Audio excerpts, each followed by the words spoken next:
Hopefully that's going to work. Hello everybody and welcome to That's Football. It's a massive game for you this weekend. It's the 12:30 kickoff and it's Liverpool against Chelsea in what is a massive game in the Premier League. Both these teams not doing fantastically well at the moment. Both these teams needing a bit of a kickstart. Both these teams starting with new signings. Let's get that straight up on the screen for you straight away so you can see what's going on with that. But you can see the Liverpool lineup on the screen there. You can see the Chelsea lineup on the screen there. Massive game. Huge game. Very, very excited about this one. Hope you are as well.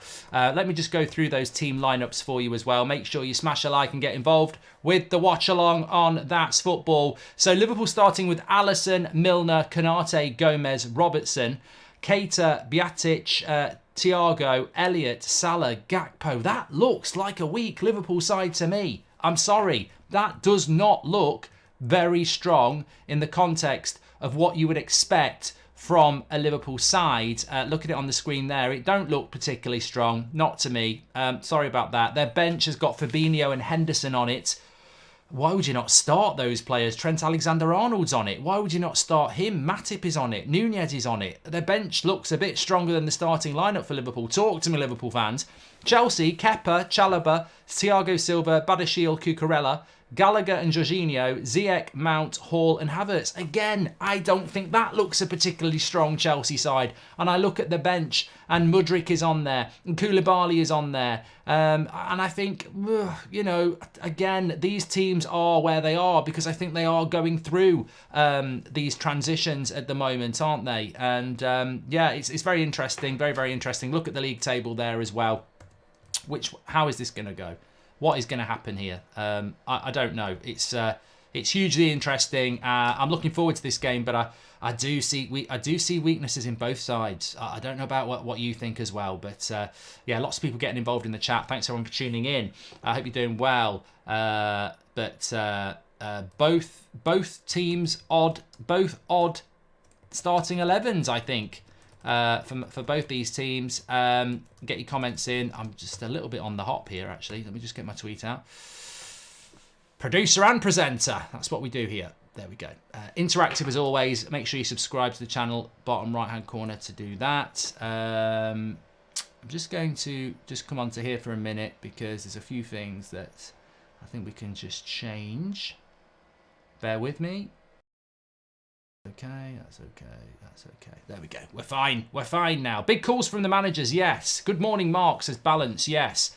Trent and Nunez are injured, says only one. Okay, well, yeah, as I said, Liverpool have got Fabinho, Henderson, Trent and Nunez on the bench. Cody Gakpo does start for Liverpool. Mudryk is on the bench. Milner, as Faris says, is at right back for Liverpool. And yeah, look, I think when you look at that league table there, you've got Chelsea and Liverpool in 10th and 9th respectively. It's a very big ask to ask them to hit top four, 28 points each. Obviously, Chelsea have played a game more as well. So it's a very big ask to, you know, close up on Newcastle or Manchester United. They can do it, but they're going to have to find, mid-table battle, says WN, they're going to have to find what I would call consistency in a league where it's very, very hard to be consistent because both sides are facing you know, real big issues in relation to points on the board. It's very difficult. Both teams are still in the Champions League as well. The Conference League is heating up. So the Conference League battle is heating up, says Just Kevin, and that's good to see. Let me just see if I can do that. Why does that not work on my phone? Let me get that working. I just want to send a picture of Seb to his mother. We're still together. It's not like I've got weekend access. We've just been in the garden playing football. I can't. You know what? That takes me back to being a kid. Don't know what it's like where you live at the moment, but frosty morning, really frosty morning, grass hard underfoot, and as a kid, that would be me. That would be me out in the garden, kicking a ball about, loving it. Frosty, you know, you play on concrete, don't you? So you don't mind a bit of frost. Cold, got your gloves on. Love it. Absolutely love it. And yeah, If anyone else has been doing that this morning, fair play. Fair play to you. Love football, eh? We love it. We bloody love it. We love the footy. Get it on. And what a weekend we've got. Get your score predictions in. I'm going to do a little bit of a poll. I'm not divorced. Don't worry. Don't get excited, women. Or men. You know, we're all. Anyway. But look, no, I'm not got divorced. Result prediction. Get involved. What a day we've got. Don't forget, we've got the watch-along for you now right the way through. I'm then live at 7:30 on TalkSport National Radio with the Mark Goldbridge Show. You can call in and have your say. It's also live on YouTube. What will we be reacting to? Because there's some big games coming up in the Premier League today in the relegation battle as well. But we're here for a mid-table battle, which really could dictate each other's season. If Chelsea can come to Anfield and win, it could be a kickstart. If Liverpool can win, it could be a kickstart. For me, as a United fan, and I'm sure there's many Spurs and United fans and Newcastle fans hoping for a draw, Arsenal and Man City aren't going to care. They're way ahead of that. But which way do you think this is going to go? We'll drop a little comment in there for you. Gerrard's got himself a job on TV already. Doesn't it make you sick, eh? You know, crap manager, and then he's straight on the TV to tell everybody about football when he's just been a crap manager. This is what I mean about mainstream media. I just don't, you know, Steven Gerrard, one of the best footballers, even though he's a Liverpool player, one of the best footballers the Premier League's ever produced. I'll die on that hill. As a manager and as a pundit, what is it? It's the old I've played the game again, isn't it? It's just, you know, it's just so much nepotism. Joe Cole, Rio Ferdinand and Steven Gerrard on your TV talking to you about football. Very, very good players. Don't think they've got a brain cell between them, to be honest. Honestly. One of them's a legend of my club. I just think their opinions are terrible. Absolutely terrible. I genuinely look on TikTok. I look on social media. I see what you lot are doing. And I think whether it's a tweet, a clip, whatever, I feel that you know more about football than them lot. Because I don't think them lot watch football. I think they get their paycheck and then they're down the gym or they're on Insta. I don't think they watch football because I think they live off their careers. I think they live off, I've played for England, I've won a Premier League. I don't think they educate themselves because some of the crap they come out with, like Man United should appoint Simeone as coach. Yeah, he lives off 40% possession and he's boring. I mean, but you captained United to Premier League titles. You must know what you're on about. It doesn't. This whole I've played the game, nonsense. Just go back to the start of the season. Carragher and Souness saying that Martinez is too small for the Premier League. It's just they don't educate themselves on the modern game. You know more. You know more. Anyway, let's get on with this show. I'm interested in this game. That's why I'm doing a watch along for it. I think that there's a real opportunity here for. I'd like them both to lose, says Challenge Theo. I think there's a real opportunity here for Manchester United and Newcastle to get a positive result that will send both of them into orbit. You know, in the sense that top four race comes down to this game in essence, I think, a little bit for me today. I think that the top four could, you know, not get decided today. There's still 57 points to be played for, by the way, Liverpool and Chelsea fans. Anybody who's writing you off is a prat. You can't write teams off. Chelsea have massively boosted their squad. If they can start to find results, they've massively boosted their squad. Liverpool are capable of going on and getting big results, aren't they? So 57 points, I mean, what have they got? I mean, the way I would look at this, right? You look at that league table there. You've got Liverpool and Chelsea on 28 points, right? You probably need 73 to get top four, yeah? So what's that? You need 45 points from 57. It's doable, but it's difficult. 43 points from 57 is difficult. I mean, Liverpool have got 60 to play for, to be fair. 57 for Liverpool. So 43 points from 60 for Liverpool will get them top four. I think 73 points could get you top four. So 43 points from 60. There's not a huge margin of error, but Liverpool are capable of doing it. They are capable of doing it. I don't care what anyone says. 352 million has been spent in the Premier League this January, and here's United saying there's no one available, says Lee. Well, I was on about this on the United stand last night. I don't know whether anybody saw this, but there was a journalist in Europe, and he was being very bitter. I think he was drinking a pint of bitter and a pint of lemon because he was so bitter. And he was basically saying that the Premier League is basically the Super League. And I had a little bit of a smile and I went, yes, that's why we don't want a Super League, because we've already got a Super League. And not a Super League because it demeans small clubs and it's an elite club. A Super League in the essence of the word super, fantastic. We've already got a fantastic league. But they were saying that the Super League is like the Premier League is like the Super League already because of the ability of because of the ability of the Premier League to just go and buy ridiculous money. Now, there'll be somebody in the chat who knows more than me. Honestly, that won't be very difficult. But effectively, what they were saying is that because the Premier League has got so much money, it's basically spending way more in the January transfer window than any other league. I think La Liga, Serie A, and other leagues have only spent under 20 million euros in the Premier League in the January transfer window, whereas obviously in our league we're spending hundreds of millions of pounds at the moment. So I think it's the Premier League is getting stronger and stronger. And I sort of do understand to a certain extent where they're coming from, because they want to, they want a fairer playing field. If you're playing in Serie A or La Liga and you can see what the Premier League are doing, it must be very, very disconcerting. But on the other hand, the Premier League is the best league in the world. Maybe you should look at your own domestic leagues. I've always said this about Spain. Barcelona and Real Madrid made their own beds. They didn't want an equal TV deal. They made their own beds, and now they've got a very uncompetitive league where they want a Premier League, what we've got. And then you've got what we've got in the Premier League is a very, very, very competitive league. Sorry, I was just messing around with my fans a little bit. The computer was getting a little bit hot, so I've just turboed it up for a little bit there. It'll go quiet now. But yeah, look, Goldbridge Airlines, says Daniel. Yeah. My computer was just a little bit heated there, so I've just put the turbo on for a bit, get the fans going. It's a bit like putting your aircon on a lot. See, it'll go quiet now.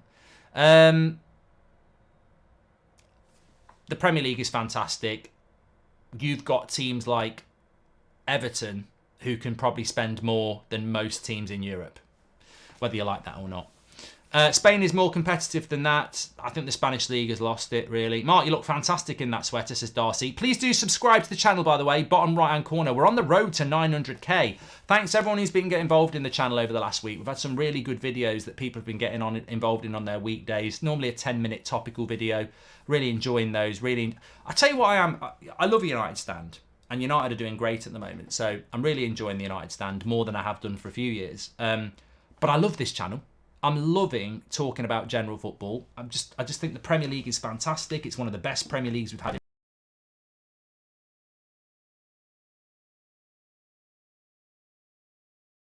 Invigorated my interest in general football. I can't wait for the Champions League to come. We'll be doing watchalongs for that. Obviously, we do quite a lot of watchalongs in here, topical stuff. So make sure you subscribe and get involved.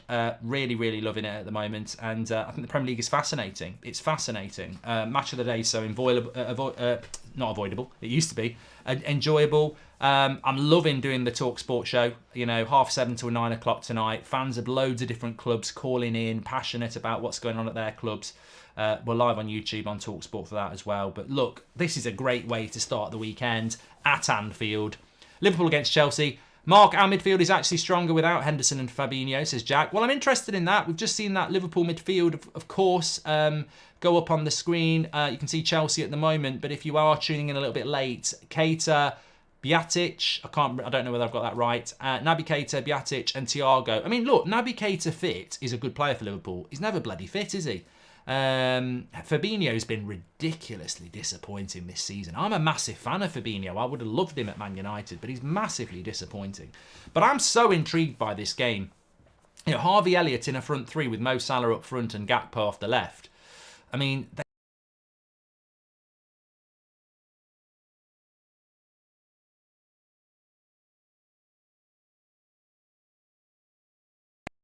ASAP, and I think that's the thing. They need to win today. Today, if you're Klopp or Potter, in your head, you might not say it to your players, but in your head, you're like, if I can win this game 1-0, scrappy do, and then build on it, it's the sort of game where you can win it badly, but then go on a good run because you're confident. And both teams will be desperate for that today. And I think that's the intriguing thing. Who can get the result today? If one of them gets the result today, there is an opportunity to go on a good run, definitely.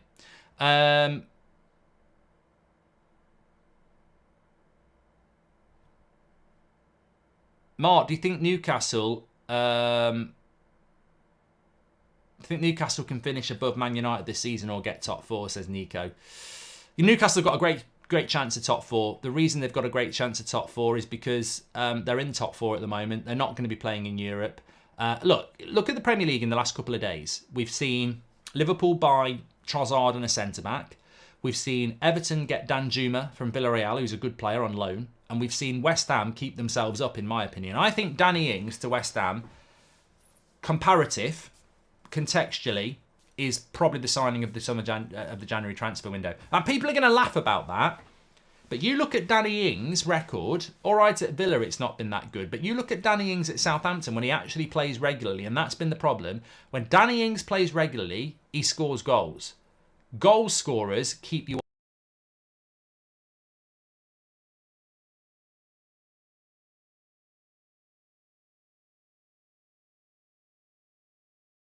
at every level of the table, makes the Premier League so much of a better product, says CMAC. I agree, thanks for the super chat. Do you think Chelsea's spending will pay off with transfers and success, or will it turn into failure, says Shorty? Look, I was sort of ahead of the game. What's happening with my audio? It keeps dropping in and out, apparently. Apologies for this. I don't really understand why it's doing it.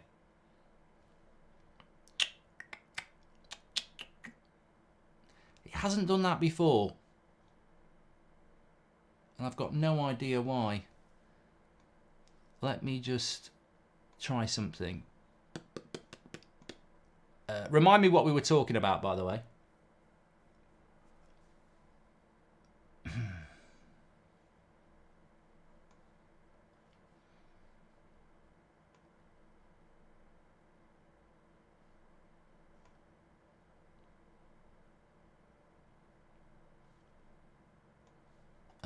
One minute, I think I might know.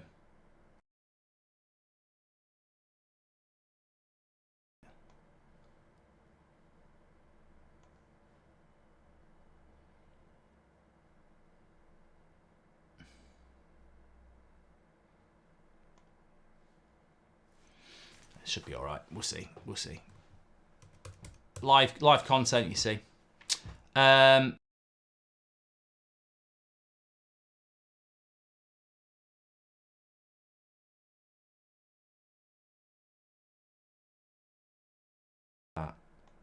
Was it Newcastle? No, it was West Ham, wasn't it? Yeah, I think that will probably keep them up. But with Newcastle, that was what I was going to say. Newcastle are in the top four. They're not in Europe. So where United are going to play, sound again. It's gone again. I don't get it. I don't get it.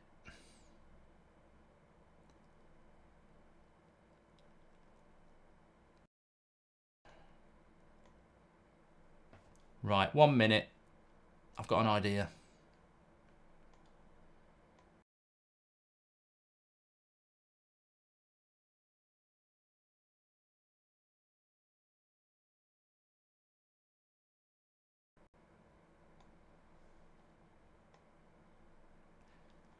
Hello everybody and welcome to the United Stand. Hopefully that works. Let me know. Let me know.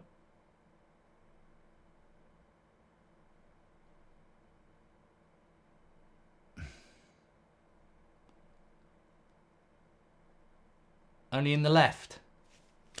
Fucking hell, what the fuck's going on here? Right, I know how to fix that, don't worry. I know how to fix that.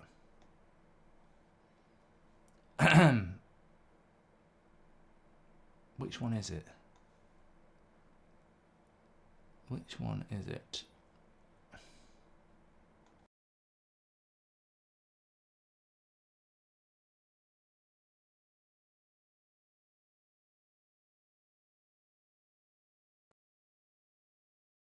Off, prick. I just want to rename you. There we go. I'm gonna rename you Knobhead. There we go. There we go. At least we know what you are. So knobhead, advanced audio properties. There it is. Right, it should work in both now.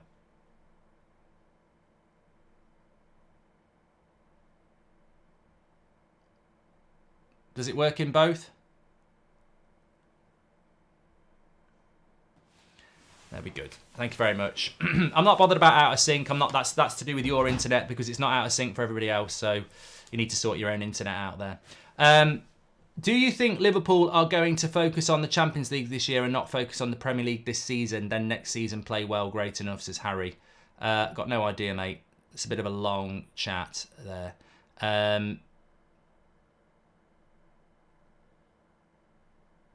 It's literally out of sync for everyone, Mark. Well, no, it's not, Jacob, because there's a few of you saying out of sync. Okay, how out of sync is it? Can you know, if we're live, we can solve it. How out of sync am I?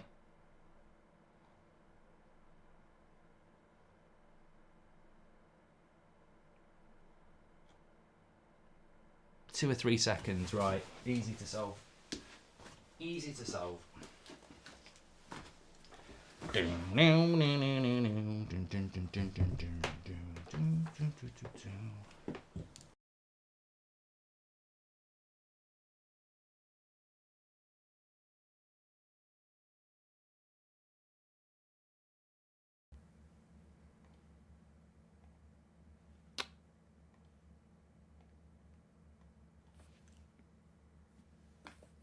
Okay. Right, you should be able to hear me now.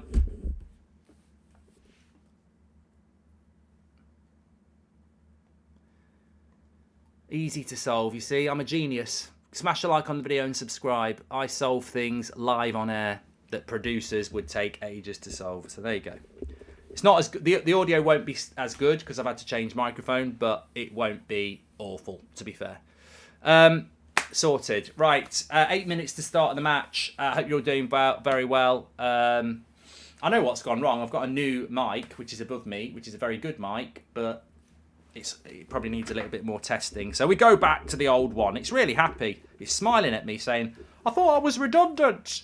I thought I was like Harry Maguire. I was on the bench shelf. I was on the shelf. And I thought he was never going to use me. Now that you've got Varane, a better mic, and you're back in, Harry. You're back in. You're back off the shelf. He took him out yesterday, put him on the shelf, thought I'll never use you again. I've got about 4 mics up there. Never use them again. But you're back. You're back. You're back.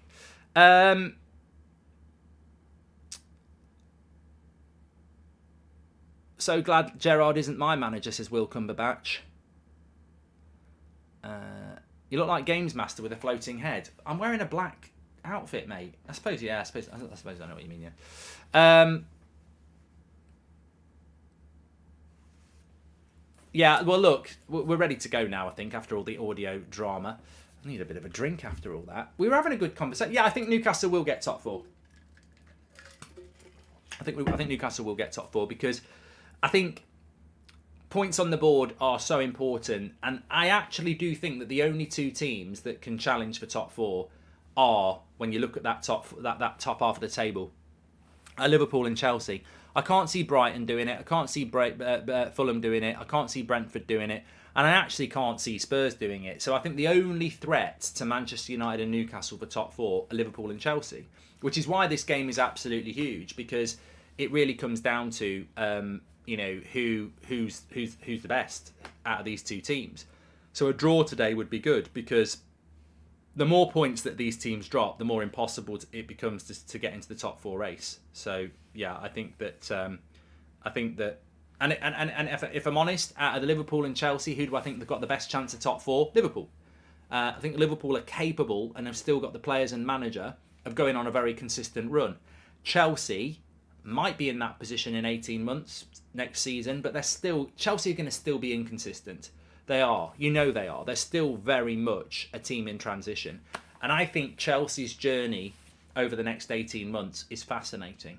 You know they're going to spend the money, but have they got the right players, the right manager to go and be consistent. And I think that's going to be really, really interesting. Anglo says, best football channel on YouTube, but can you do it on a cold Tuesday night in Stoke, my home city, says Anglo. There we go. Shocked you're doing a mid-table battle watch-along, says Joshua Bowater. Well, you know, you're not wrong, Joshua, to be honest. I've got to be fair. You're not necessarily wrong. But on the other hand, I love football, and I just find it really intriguing how these teams are going to build out from here. Yeah, I think it's going to be hugely intriguing as to see how Chelsea and Liverpool are actually going to do. You know, one of these teams, maybe both of these teams, might not be in the Champions League next year. Now, that impacts the summer transfer activity that you want to make. I've heard that Liverpool want to buy Jude Bellingham, Enzo Fernandez. Well, I'm sure those players would sign for Liverpool, but is it a good time to sign for Liverpool if they're not in the Champions League? And let's be honest, look at their players. They are sort of coming towards the end of their... Well, they might have had their peak, is what I'm trying to say. The Van Dijks, the Salahs, you know, certainly the Hendersons, they might have had their peak. So would you go to Liverpool in transition in the Europa League? Or would you go to Manchester United or Arsenal, who are, you know, consistent and on the up? So it is very important for teams like Liverpool to be in the Champions League, and that's what they've got to look at today. Let's have a look at your predictions. 44% of you have gone with the Liverpool win. 32% of you have gone with a draw. 25% of you have gone with a Chelsea win. I've got to say, I don't disagree on that. I think Liverpool have got to be the favourites at home.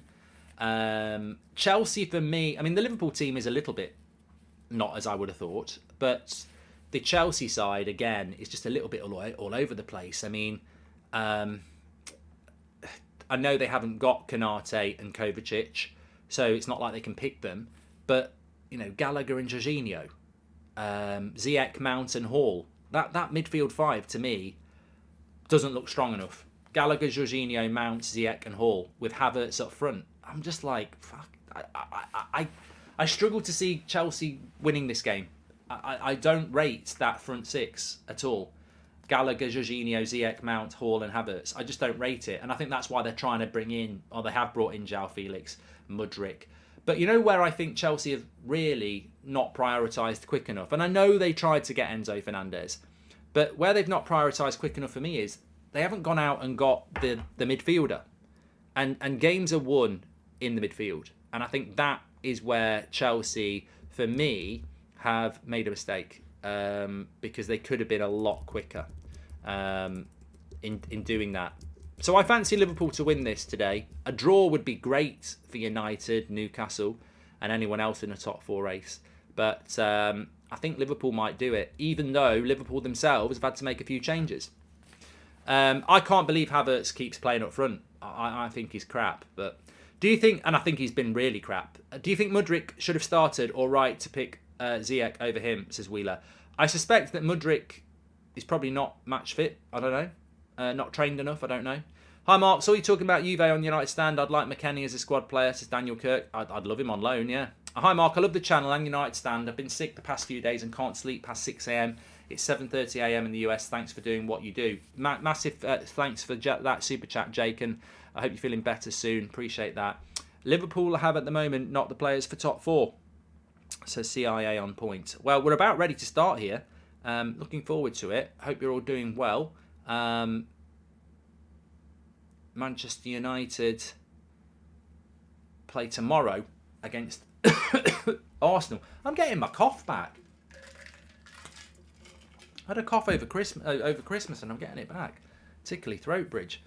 It is on BT, yes. So I'm going to go Liverpool to win 2-1. But you know what? At some point, I think Chelsea might surprise us and start clicking into gear.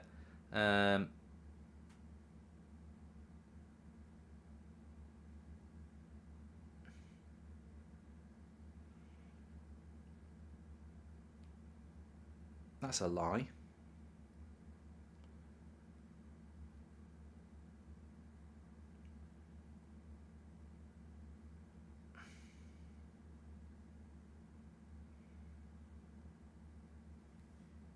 Right, we're ready to go here. I'm a Liverpool fan, and I'm excited to see what United are going to become under Ten Hag. As I am Judah. I don't know that you are a Man United fan if you're thinking like that. To be honest, it's not a Liverpool fan doesn't tend to want Manchester United to do well. But actually, I can't be a hypocrite. I do think that football is changing.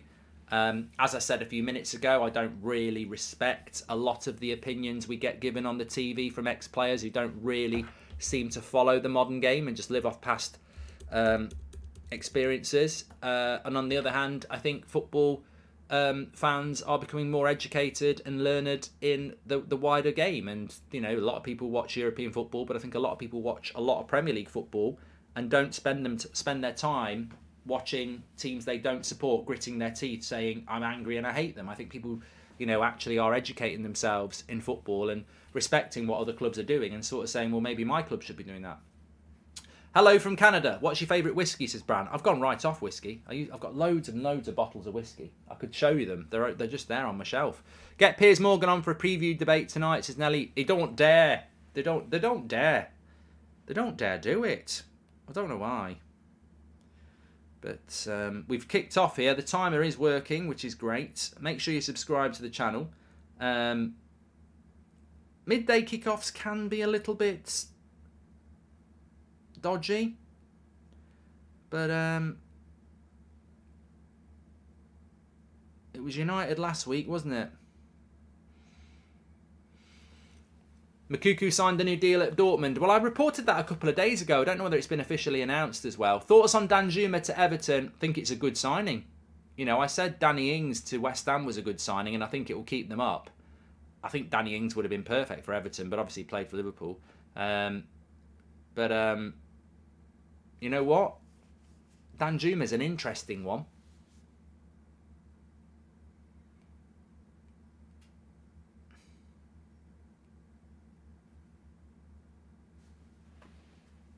Andy Robertson there. That's probably a yellow card on there. Chinese New Year's Eve. What are you having for dinner, Mark? Lisa, I actually was thinking about having a Chinese, and it's nothing to do with Chinese New Year. I was actually thinking about that today. Genuinely.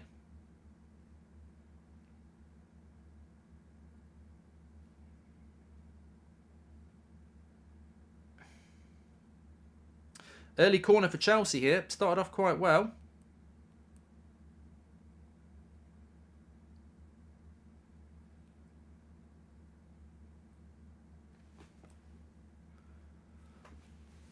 I can't show the game, Brax. That's not how it works. I can't believe we've got people asking to show the game. God, where have you been for the last 5 years? We used to get that all the time. Good chance. Chelsea! Oh, goal! Chelsea goal! Goal for Havertz! The jinx has worked, and it's Chelsea 1-0. It's there, it's in the back of the net. Where's the Liverpool defence? They're still in the dressing room. They're still doing their updates on Insta. They've started terribly here. Trent Alexander-Arnold is sat on the bench, shaking his head. It's 1-0 to Chelsea. Right at the start of this game. What a start. It's defensively terrible by Liverpool. All at sea like a pack of dolphins. Cross comes in. Liverpool's defence just disappeared. There might be an offside. There might be an offside here. I'm pretty sure Alisson knows. Maybe. We need to see the line. Badashil. It's Silva with the first shot. Havertz with, I think it might be offside. But Liverpool's defence is terrible. They're all asleep. They're all stood still. Nobody's reacting. They don't react to the first shot, and then they don't react to the post. Terrible defending. Potter's looking happy, but I think it's offside. Michael Oliver's having a look. VAR. That's not what I want to see. No, you need to see when he touches it.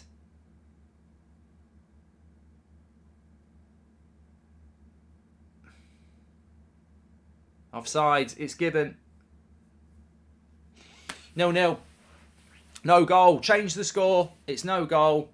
It's a shame. It's a shame. It's been given offside. I think it looked offside. This is the one I want to see. Well, he's on.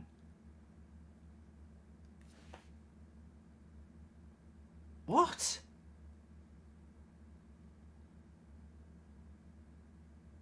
It's when Havertz... Yes, it's yeah. Thiago Silva is on,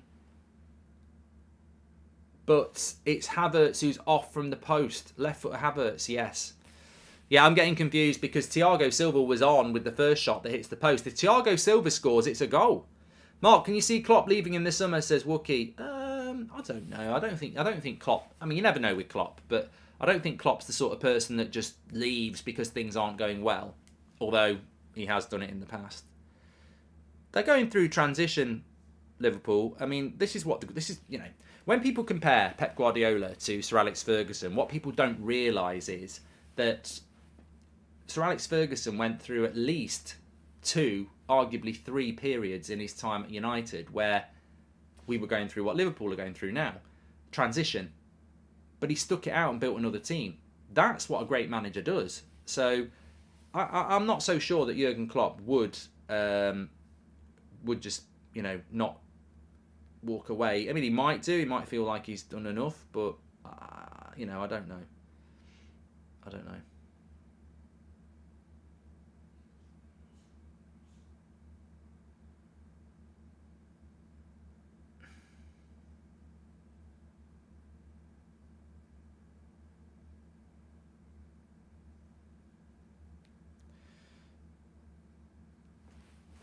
I can't see Liverpool I can see Liverpool getting battered again. They're on the ropes, says Ben Shaw. Well, Chelsea will probably be quite invigorated by that start. I'd certainly say that.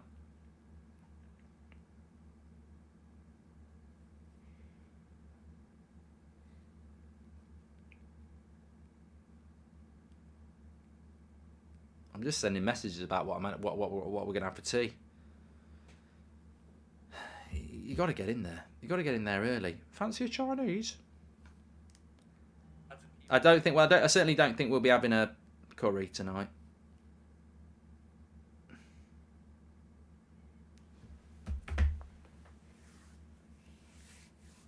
Right.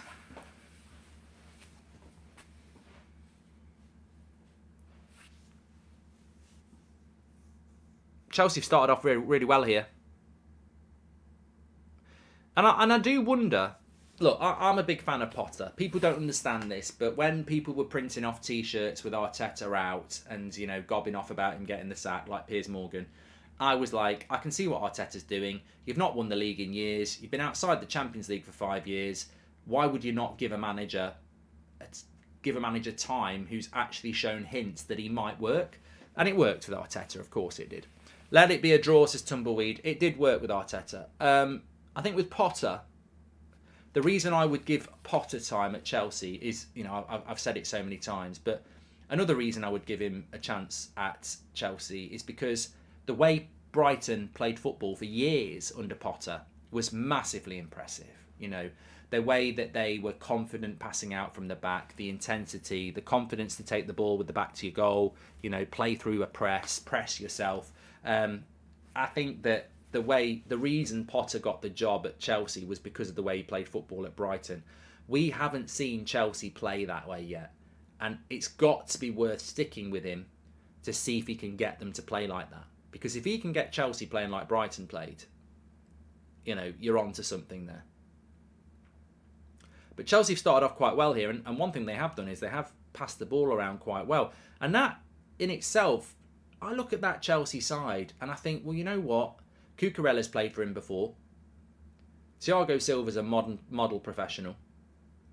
You've got Gallagher, Mount, Hall, all young players that want to, impress. Sometimes it's not about the quality of player, it's about the players who play in the system that you want to play. And Chelsea have certainly started off the better side here. Here's Cucurella on the attack.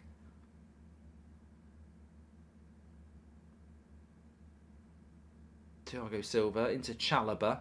Lots of possession for Chelsea. I mean, I've got to say, I haven't watched Liverpool play. When was the last time I did a Liverpool watch-along? Someone's going to say last week now. I don't remember doing Liverpool, which is probably a problem in itself. But they lack an identity, Liverpool. I was saying this about Liverpool before. You think about Liverpool, right? What do you think about Liverpool when you think about good Liverpool under Klopp? I'll tell you what I think. I think about a very high line, very, very high intensity, and very difficult to get out of your half. I remember watching Liverpool against Leicester probably about 18 months ago. And Leicester were quite a good team at the time. And they literally couldn't get out. They couldn't get out. It was relentless Liverpool pressure. They hit a long ball to Vardy, but Van Dijk and whoever else was at centre-back that day, they just hoovered it up. They tried to pass through the press. They couldn't do it. It was wave after wave after wave. That intensity from Liverpool is gone. Absolutely gone. They are not that team this season. They have not got that intensity and pressure. It's a lot slower. A lot slower. Now, Palm says Mane was the press. One player can be the press, but I don't think one player makes the other 10 press. I think Mane is a bit of a loss, but I also just think that Liverpool's season last year was so intense. I don't think they've got the energy this year. It was offside, Leo. Thiago Silva wasn't offside. He hit the post, but Havertz was offside. So they got it right. Firmino's injured as well. I think Firmino's a big loss for Liverpool. Firmino's a big loss as well.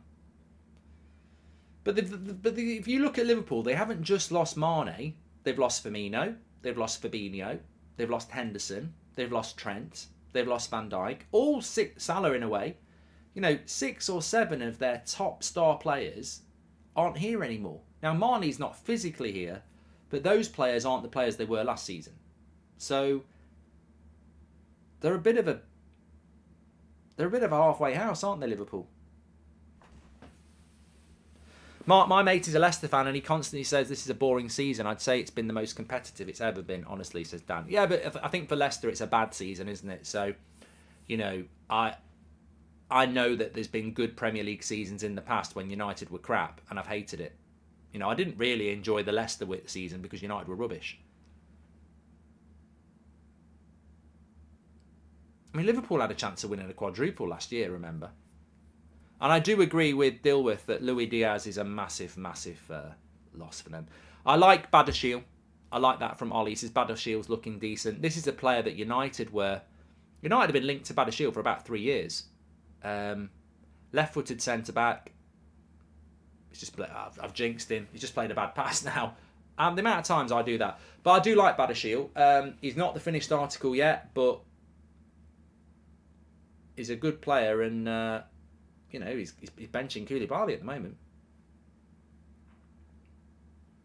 You on the pop later, says Mark. I'd love to be on the pop later, but I can't get on the pop until after 9 on a Saturday night because I'm doing my Talk Sport show. 7:30 till 9 o'clock. Call in, Talk Sport.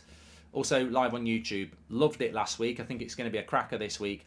One way or the other, we're going to get Chelsea and Liverpool fans moaning or happy, aren't we? I think if they draw, both teams will be moaning. If one of them wins, the other team will be moaning.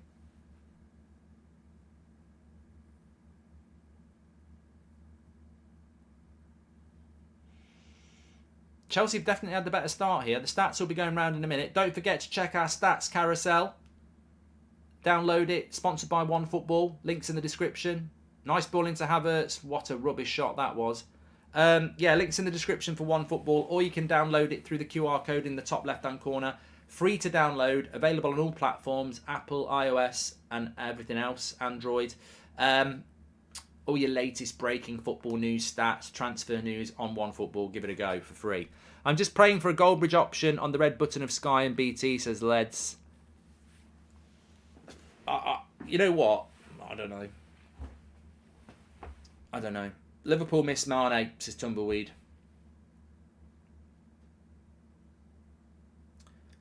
How do I watch the game, says Joseph. Get yourself a BT subscription like everyone else. Is the season competitive, or are the big teams just performing bad, excluding Arsenal, says Little? Well, I think Man City are going through a transition with Haaland. Fantastic player, but they're having to learn to play a different way with a striker that they don't want to sub. Liverpool have fell off after a very intense season last year. Chelsea are going through transition. Arsenal are, as you say, ridiculously consistent. United are going through a rebuild. and Spurs are going through a decline. So, there aren't.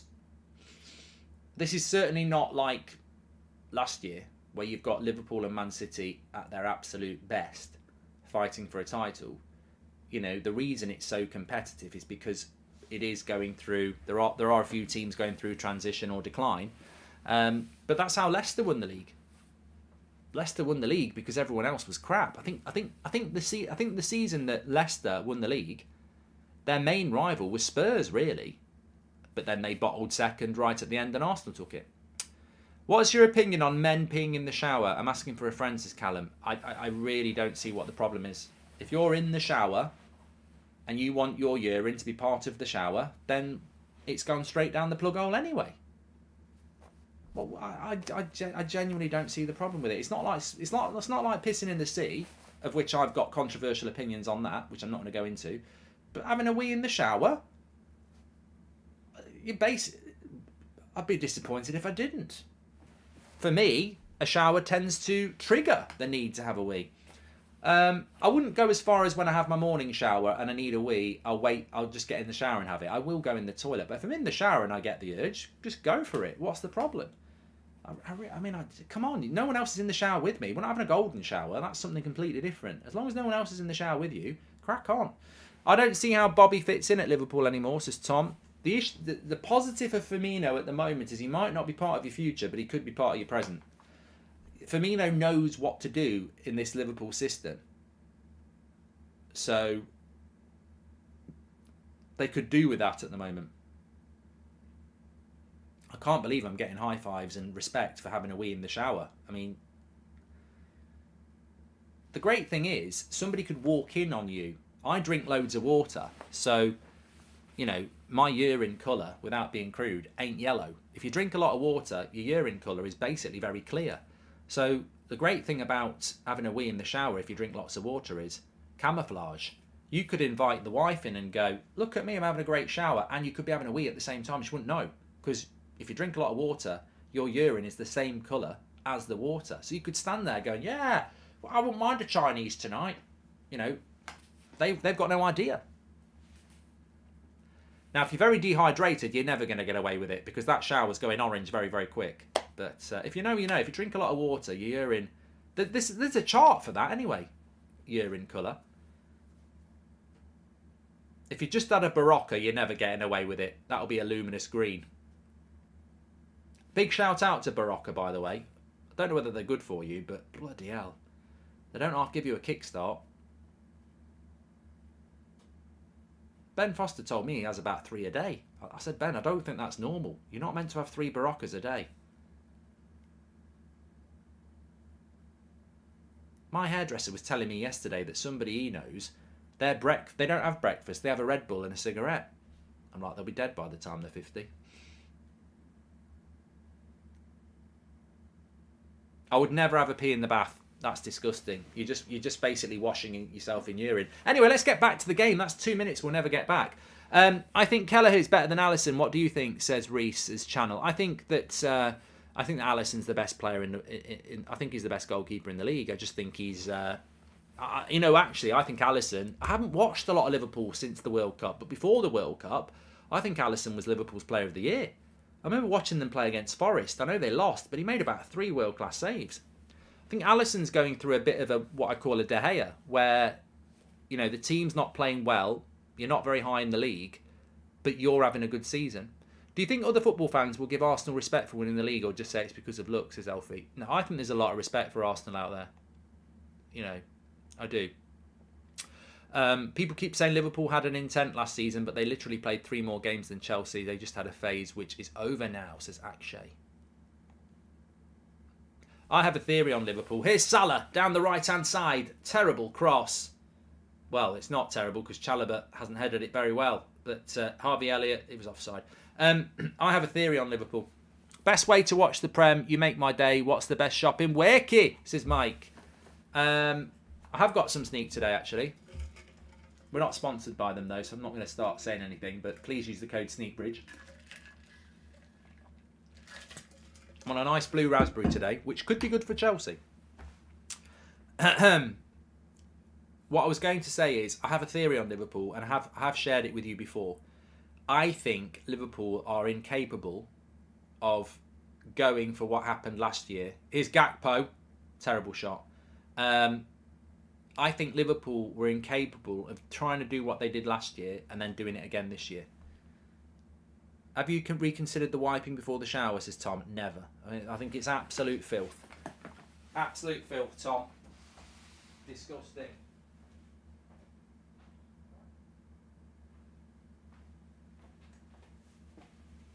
I think you're disgusting, Tom. I really do.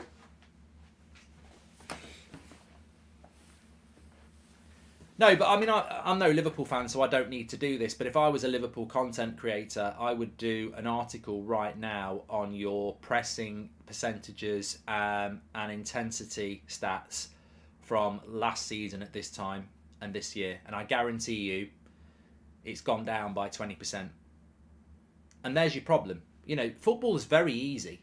Football is very, very, very easy to coach and analyse. Very easy. What's not easy is changing it, because there might be a reason for it. Cody Crappo says, I wonder when I hear that one. Liverpool are obviously not going to be the same team if they're not as intense as they were last season. They're easier to play at. They're easier to play against. They're easier to get at, whereas last year they weren't.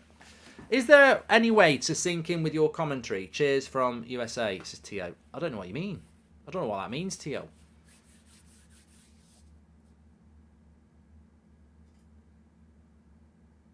Dylan says, I don't want to burst your bubble, Mark, but as Liverpool fans are aware of our pressing isn't up to standards. Well, Dylan, no, I'm not in any way pretending that I've come up with an amazing theory. I think, like you say, as a Liverpool fan, here we go. Oh, he slipped. Chelsea were nearly in there.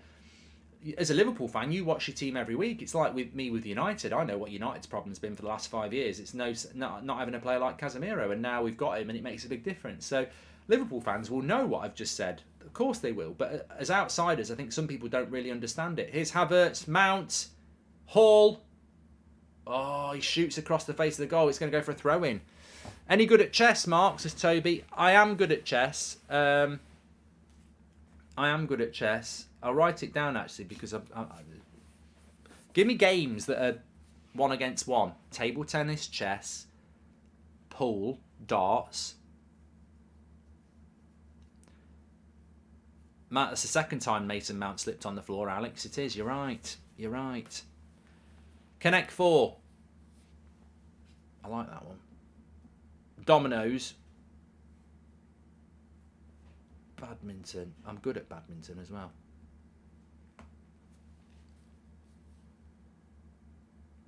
Still 0-0.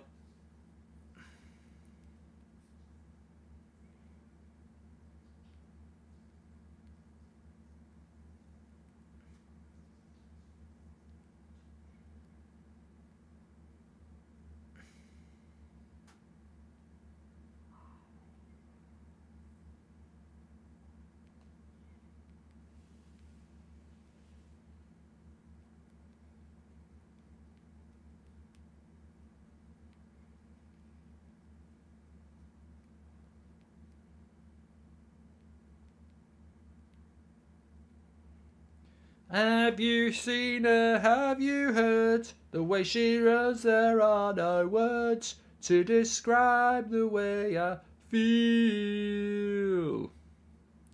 How could it ever come to pass? I'll be the first, you'll be the last to describe the way I feel. The way I feel.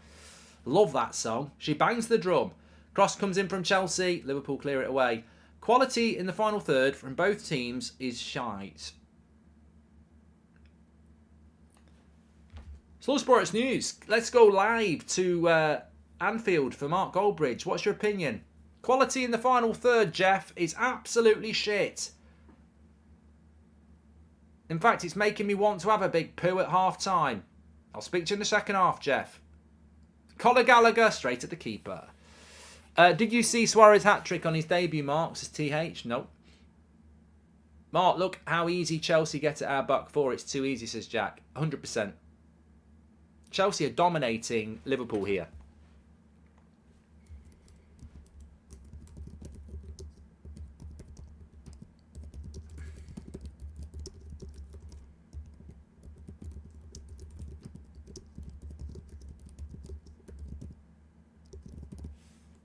I don't know what's going wrong with Liverpool, but answers in the chat.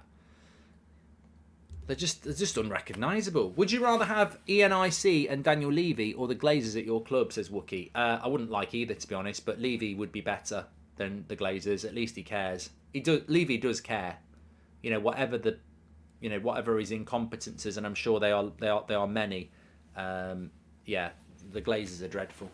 I tell you what, Chelsea fans, I'd be pretty encouraged by this. Have you seen the Elvis movie? What's your opinion, says Mr. Hoss? No, haven't. I'm not a massive fan of Elvis. I don't mind him. It's a bit like the Beatles. If I had to pick an album, I'd say Best of Elvis, like the Best of the Beatles. I know people love the Beatles, and they did write some good songs, but I prefer Duran Duran.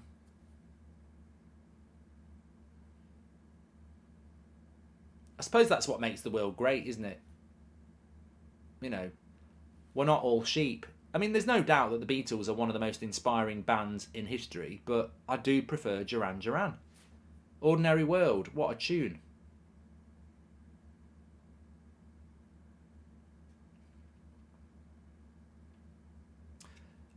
They've got a song called Rio. I've got some very inappropriate changed lyrics to that involve an ex-United centre-back.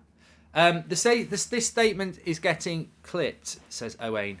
It wouldn't be the first time. I prefer Oasis to Duran Duran. I prefer Oasis to the Beatles, but the best thing is, the Oasis wouldn't exist if it wasn't for the Beatles. So, I was listening to the Oasis in the. I don't know why I'm calling the Oasis. I heard is that Partridge. I love the Oasis.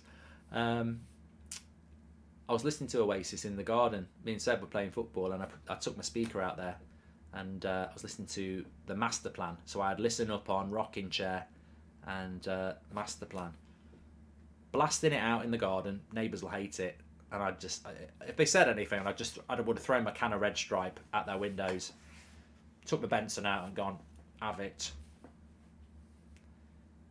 I wasn't drinking and I wasn't smoking. It was an Oasis reference. Liverpool are dreadful. I mean, yes. I think you've got to acknowledge that. They are dreadful. Do a poll, Mark, says Driven. What should we do a poll on? I'm happy to do polls. We're only 20 subscribers away from 884,000. So please subscribe, bottom right-hand corner. We're on the road to 900k. Loving it. Remember, that's football. We do watch-alongs, but every day there's a topical show that goes up, 10 minutes, sort of talking about topical things going on in football at the moment. So give us a subscribe, get involved with the chat. Massive shout out to One Football, loving the stats carousel that goes round. I mean, look at the stats there. We're not at half-time. Cucurella's injured. 55% possession for Chelsea at Anfield. 4 shots to 2. That's not Liverpool. You can see on those stats that's not Liverpool. Liverpool giving up possession at Anfield. What's happened to them? It's remarkable. It really is remarkable. And, yeah.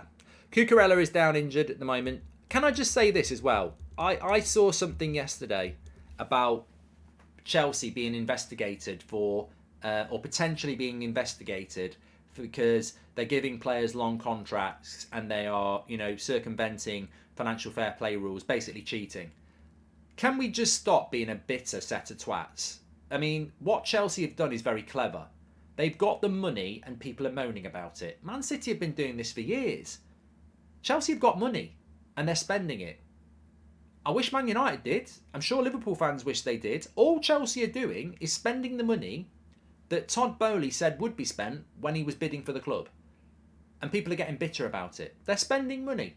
And as for giving 7-year contracts out, we gave Harry Maguire a 6-year contract 4 years ago.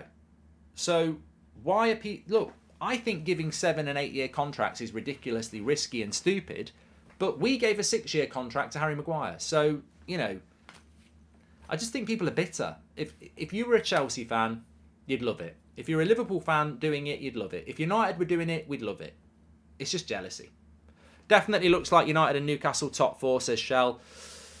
Well, I've probably jinxed Liverpool. I'll be honest. It's probably my fault because I did actually say that I think that I did say that I think that Liverpool will still get top four. And to be honest with you, it's not looking good, bruv.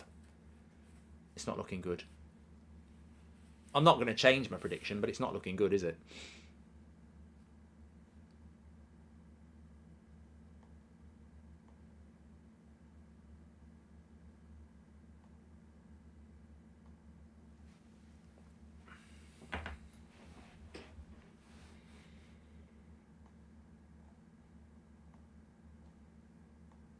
Liverpool are not recognisable to me at the moment.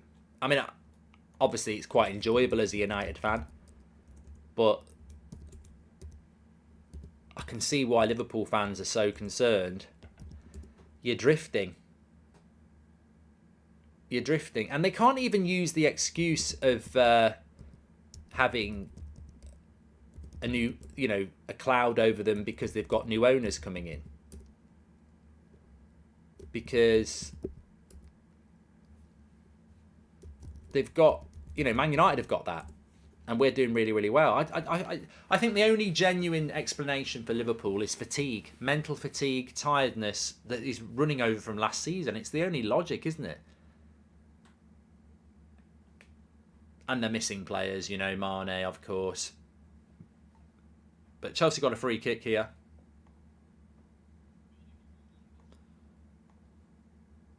Ziyech with the cross. It's a good one. That should be 1-0. Oh my God. Liverpool can't defend crosses. They're like Dracula at the back. They're terrified of crosses. They just let it bounce. That should be 1-0. They're lucky not to be 1-0 down from a corner. That should be 1-0. Defensively, they're absolutely terrible. It's a good save by Badiashile, but look at the amount of red shirts. And it makes it goes past 4 red shirts for Badiashile on the back post.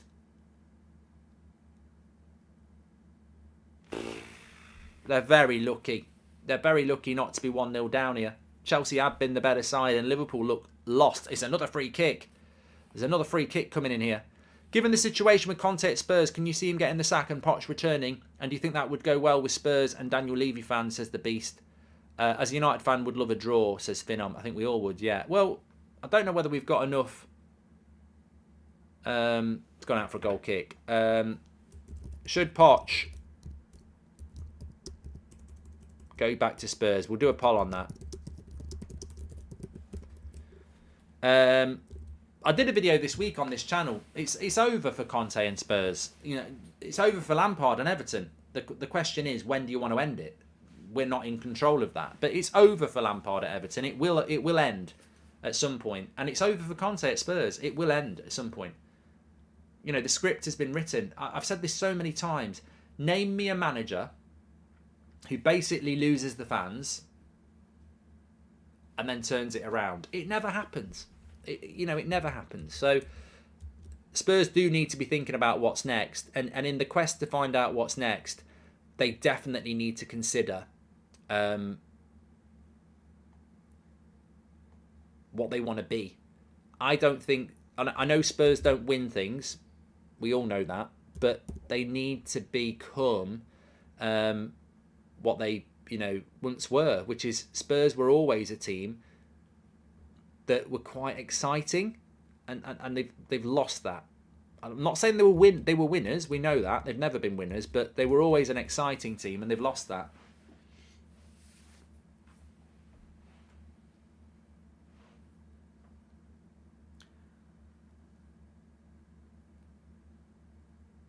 No manager will succeed at Spurs. Levy out, says Jay. I think I said Arteta by mistake. I didn't mean Arteta.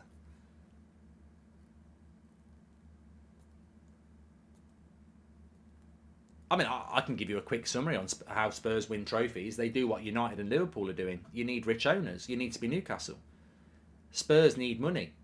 Spurs very quickly could be one of the only traditional top 6 clubs that don't have money. So it's not going to get any better, is it? Man United could be very rich soon. Liverpool could be very rich soon. Newcastle are already very rich. Chelsea are very rich. Man City are very rich. Spurs and Arsenal are the only two, but Arsenal are doing very well at the moment. And I suspect Arsenal will be sold soon. Because, you know, they might not. But, I mean, Arsenal are doing well anyway. So, but Spurs don't do well and haven't got the money. So, it's a bad combination. If Chelsea lose today, should they sack Potter, says Daniel? No. No. Don't say a prayer for me now. Say it till the morning after, says Milo. Duran.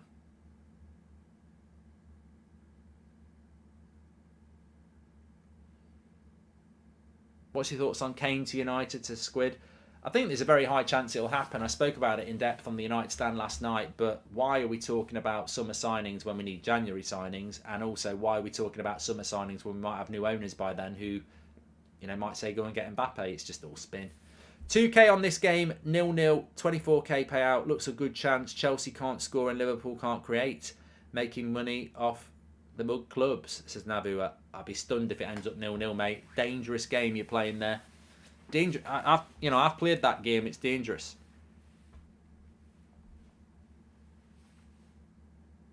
What are Liverpool's next few games? Because I tell you what, I'd be worried. I'd be very, very worried.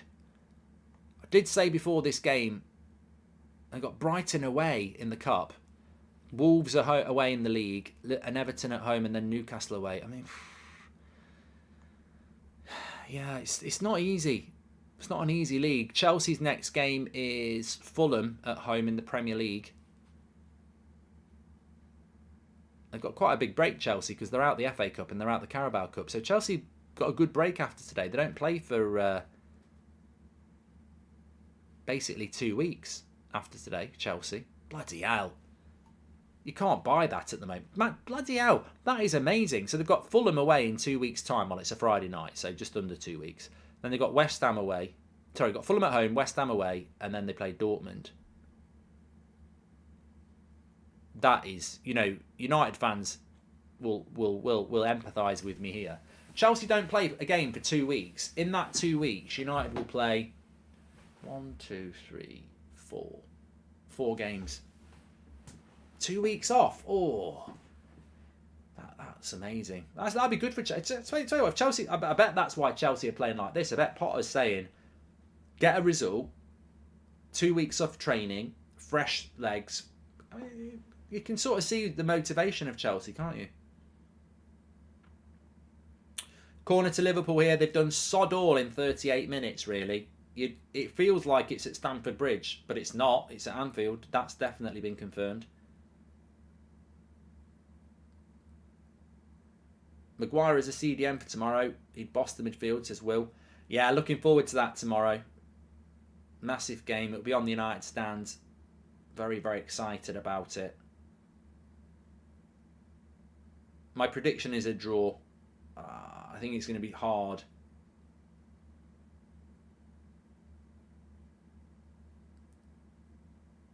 Milner refused the cross.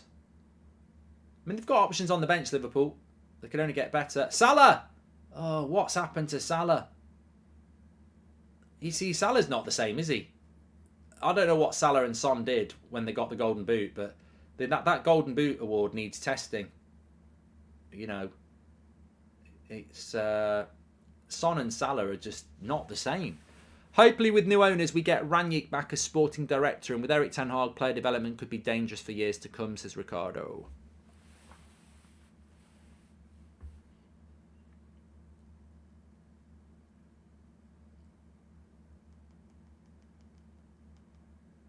Favourite Metallica song?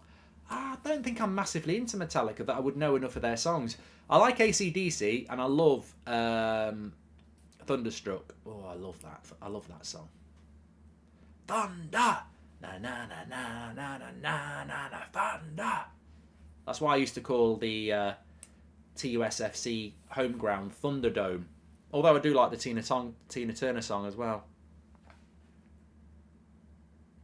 Goals Forge says Gakpo's looked a bit ordinary. Eredivisie to the Prem doesn't always work out well. Ziyech, what a ball. Alisson, good off his line there. Had to be. Second half's going to be really interesting, Random. He says, get Mudryk on. Well, I think that's going to be the interesting point, isn't it?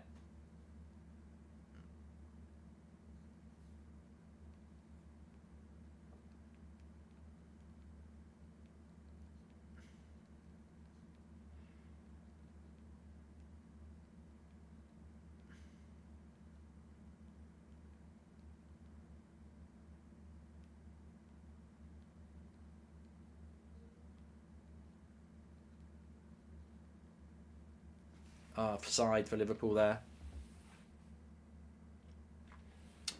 Yeah, I was talking about a podcast the other day. I'm really do want to do a podcast, but I'm not being arrogant. I'm sure if I did a podcast, some people would listen to it. I don't know why I think that, but I think some people would listen to it. But I want to do a podcast. If I'm going to do a podcast, I want to do it with somebody, and a lot of people will watch it, I think. So I want it to be with somebody who will make even more people watch it. I want it to be something really special. So I just don't know who to do it with. I'm sort of at, there's a few people I could ask, but I'm almost like, imagine if I did a podcast with Gary Neville or Jamie Carragher or, something like that. I mean, I'm not saying that would happen, but it would bang, wouldn't it? It would do really, really well. But I'd like to do it on general football, I think, as well. What about Kickstart My Heart? Banger of a tune, says Christian. Do you think United will be looking at Kvaratskhelia from Napoli? I think he has the potential to become one of the best wingers in the world, and surprisingly, no one is talking about him. Abraham, I think a lot of people are keeping an eye on him. Liverpool on the attack here. Salah, corner. Oh, it nearly found its way through. Kepa's got it. It's not a corner. I think a lot of clubs are aware of Kvaratskhelia at Napoli, but the problem is Napoli are a bloody pain in the arse to deal with, and I think that they will want a lot of money for him. Do you like Elbow? McSauce man of the match tomorrow. Haters in the mud, says David. I don't mind Elbow. I think they're a bit depressing.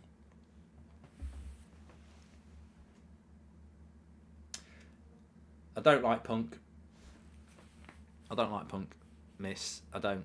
I respect people who do, but I don't. Have you seen Mudryk play before, and what's his actual market value, says Hasher? Well, I think Arsenal probably had it right. Arsenal were looking to pay about 60, weren't they? 60 million. What was the final price Chelsea paid? I love the band Queen, Cotton Eye Joe. A podcast with Cantona, says Ahmed.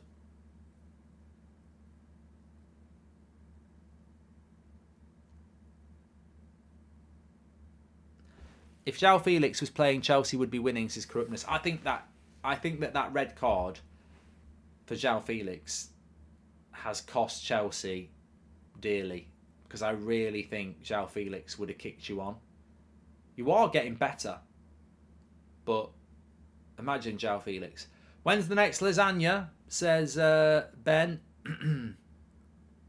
Oh my God! Look at that again. Another cross into the box. Thiago Silva takes responsibility and it goes for a corner, but Kepa is a coward on crosses.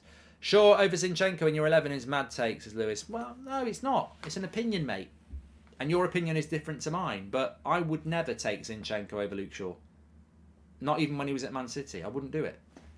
I think Luke. I watch Luke Shaw every week. He's been absolutely flawless. So. Podcast with Eric Ten Hag, says Jess. I think he might be a bit busy. Corner to Liverpool. Headed away. Or is it? Jorginho wins a foul. Played the game. What about an instrument, Mark? Says Jack. Play the guitar. Haven't played it for a while, but I can play the guitar. Rhythm guitar. At a push.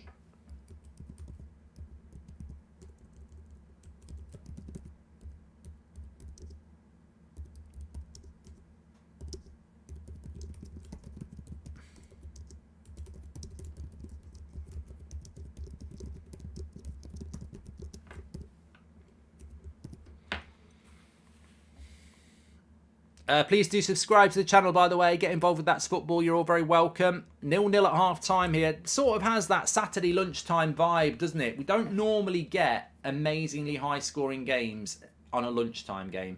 There is a theory about that footballers, in their preparation, it's difficult when you have to be up so early to then go and play at 12:30. I don't know statistically whether that's true or not. Haaland or Mbappe, who would you take for United, Mark, says Shocks. And Israel, thanks for the super chat. I'd happily take both. Thoughts on Green Day, says Full Master. I like that song, Time of Our Life. I like that, which isn't really their typical sort of song. What do you think the issue with Liverpool actually is, and can Klopp solve it, says Connor? I think their energy levels are dead, to be honest. Mark, should I go for a night out tonight, says Charlie. Mate, if you can, do it. Get out and enjoy yourself, definitely. 100%. If I wasn't working, I'd be out tonight. Don't worry about that. Do I think Fulham will get top 6? No. Mark, come to Qatar so we buy United and we can buy every player who has ever kicked a ball for 500 million like Todd Bowley, says AMK.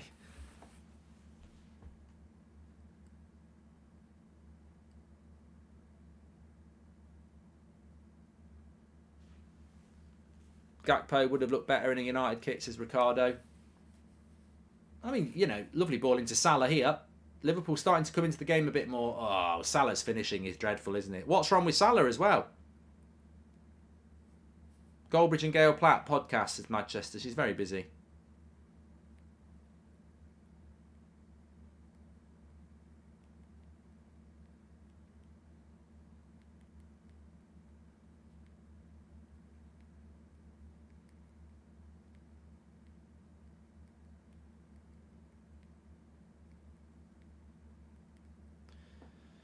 Uh, 4 minutes added on here. 4 minutes added on.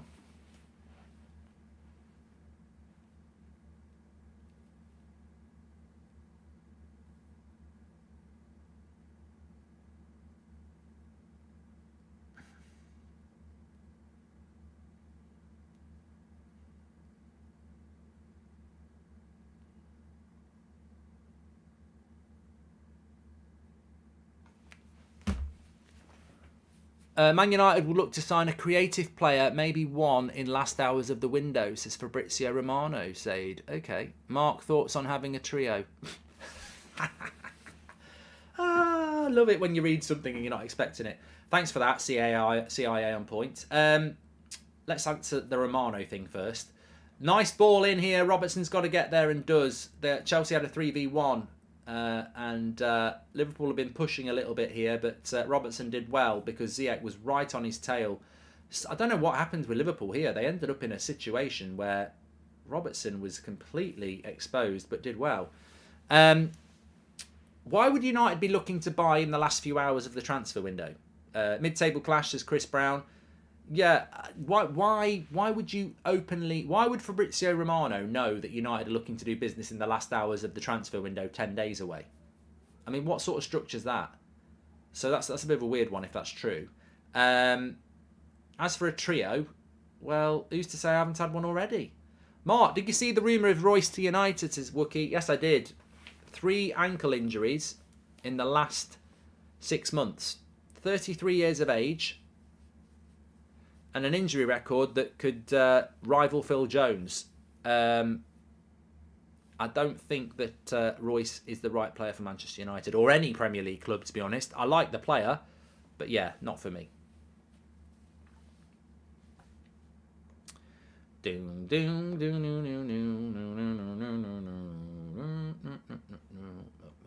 Well, we're about to hit half time and it's going to be 0-0.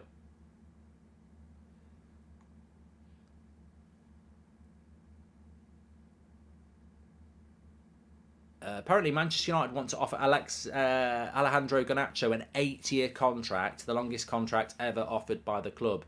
I think we're going to start seeing these 8-year contracts. Do you like them? I don't like them.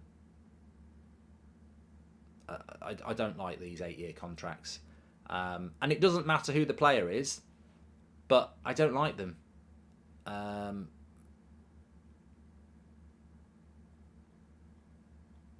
just don't like them. I think it's oppressive, really. I'm surprised that they're legal. Just thinking here, I'm surprised 8-year contracts are actually viable and legal because for the player, this was the whole thing about the Bosman ruling. It's you're basically tied to a club for 8 years. I'm surprised from the players' side that they are. I mean, look, the agents probably love it, but actually, I don't think agents will like it because they like contract renewals. So, I don't think that I don't think I like them, and I don't know whether they will take off. But there's a lot of people doing them at the moment. I tell you what's not taking off this game. It's 0-0 at half time. Liverpool are not playing particularly well again. Chelsea have been a lot better, and yeah, I mean, look, I wouldn't say Chelsea have dominated and deserve to be in the front, but I'd certainly say that they've been the better side. Let's have a quick look at the stats at half time. Remember, this stats carousel is sponsored by OneFootball. You can download it through the link in the description or by using the QR code in the top right hand corner. Get all your latest breaking football news, transfer news and stats with OneFootball app, free to download on Apple, iOS, Android and everything else. Links in the description to do that. Thank you very much to OneFootball. I mean, Liverpool have improved on the possession. It was 55% possession to Chelsea about halfway through the first half. It's come back to about 50-50 now. But Chelsea still having the edge on shots and shots on target. Corners as well. Slightly more passes. Passing accuracy is better. It's been a poor half from Liverpool. I wouldn't really call any of their chances that would trouble Kepa, whereas the chances that Alisson has had to deal with have been more difficult. The goal was definitely offside, but it was a warning. And then they did it again with Badiashile. I mean, Liverpool defending crosses is remarkably bad. I don't think we've seen Liverpool instigate a press once in that first half. And if they have, it's certainly a very subtle press. I think there's a lot to be learned from the contrast between Liverpool last season and this season. Saw you mentioned Badiashile on United stand, and he has been steel, says Vivek. Yeah, we were linked to Badiashile for quite a while. I think a few of us quite liked the idea of bringing him in. The reason United were attracted to, the reason we as fans liked the Badiashile story was because he's young, quick, tall, and left-footed. And that's basically what United needed. Now, obviously, we've brought Martinez in and Luke Shaw's done a job there, so we wouldn't be looking for him anymore. But there was a time when we really needed a left-sided centre-back, and he looked like he was a good player. So, looks like a promising start for him at Chelsea. Not so much of an issue for big teams, but these 8-year contracts ruin the cash liability balance for small clubs. Also can thwart development, says Scotty. Would you take Pogba back at United, Mark, says Christian? It's not going to happen, so it's a hypothetical. But if Paul Pogba could stay fit and Ten Hag wanted him, why would you not bring him back? Because he's better than he's better than nothing. But we shouldn't really be doing that, and it won't happen anyway. We need to bring something in. The Camavinga loan for Arsenal's not going to happen. That's I think his agents come out and said that. Sir Alex, welcome to the Members Club. Thank you very much. If you've got any ideas for polls, let us know. Should Poch go back to Spurs? 61% say yes, 39% say no. Chelsea have signed Madueke. London is blue, but I don't know what his situation is. He's not on the bench, so I don't know whether he's injured or just not ready or whatever. Amir says that Gakpo's so bad we dodged the bullet. I think that's unfair. I think it's unfair to say that Gakpo's bad when Salah's been bad and Elliott's been bad and Keita's been bad. Like every Liverpool player is bad. So there's a problem with Liverpool at the moment. Mid-table mediocrity, says John. If Arsenal United combined 11, I've already done it, Razvan. De Gea in goal, White, Saliba, Varane, Shaw. Casemiro can't play, so Xhaka, Partey and Odegaard. And then I'd go Saka off the right, Rashford off the left, and up front, it's got to be Nketiah unless Martial's fit. So that's a logical combined 11. If Casemiro was fit, he'd be in it. I can't believe the amount of people who are saying, where's Bruno? Like, Odegaard's better than Bruno this year. I love Bruno, but Odegaard's, for me, player of the year outside of Man United. So, where do you want me to put Bruno? On the wing? He's not better than Saka, and he's not better than Rashford. All right, we can play him as a false nine instead of Nketiah, but Odegaard's been better than Bruno this year. He's been bloody brilliant. So, look, I'd love to have a United 11, but I just don't do that anymore. I don't do this whole red-tinted rivalry shit. I just watch football, I enjoy it, and I give an honest opinion, and that's what I do. I want United to win 6-0 tomorrow, but in a combined 11, Arsenal have lost one game this season, ridiculously consistent. You can't just ignore the fact that their midfield has been bloody amazing this year. I would put Casemiro in there, but I wouldn't. I'd go Casemiro, Partey, and Odegaard would be my three. I love Bruno. He's getting better, but you haven't watched Arsenal if you think Bruno's having a better season than Odegaard. We're talking about a better season as well. I mean, look, I don't see it. I'll do a poll on it. There might be a lot of United fans, but either or, Bruno, Odegaard. But I've watched the game this year, and for me, I think it's obvious. I mean, we could individualise it. We could go through some of the dodgy ones, and we'll see. I've played the game. I'm telling you now, Odegaard. Make sure you subscribe to the channel, by the way, bottom right hand corner. Thoughts on West Ham's game today, Mark? Says Jay. What a game it is. If you want to know what's going on today, some massive games. Bournemouth entertain Nottingham Forest. That's a relegation battle.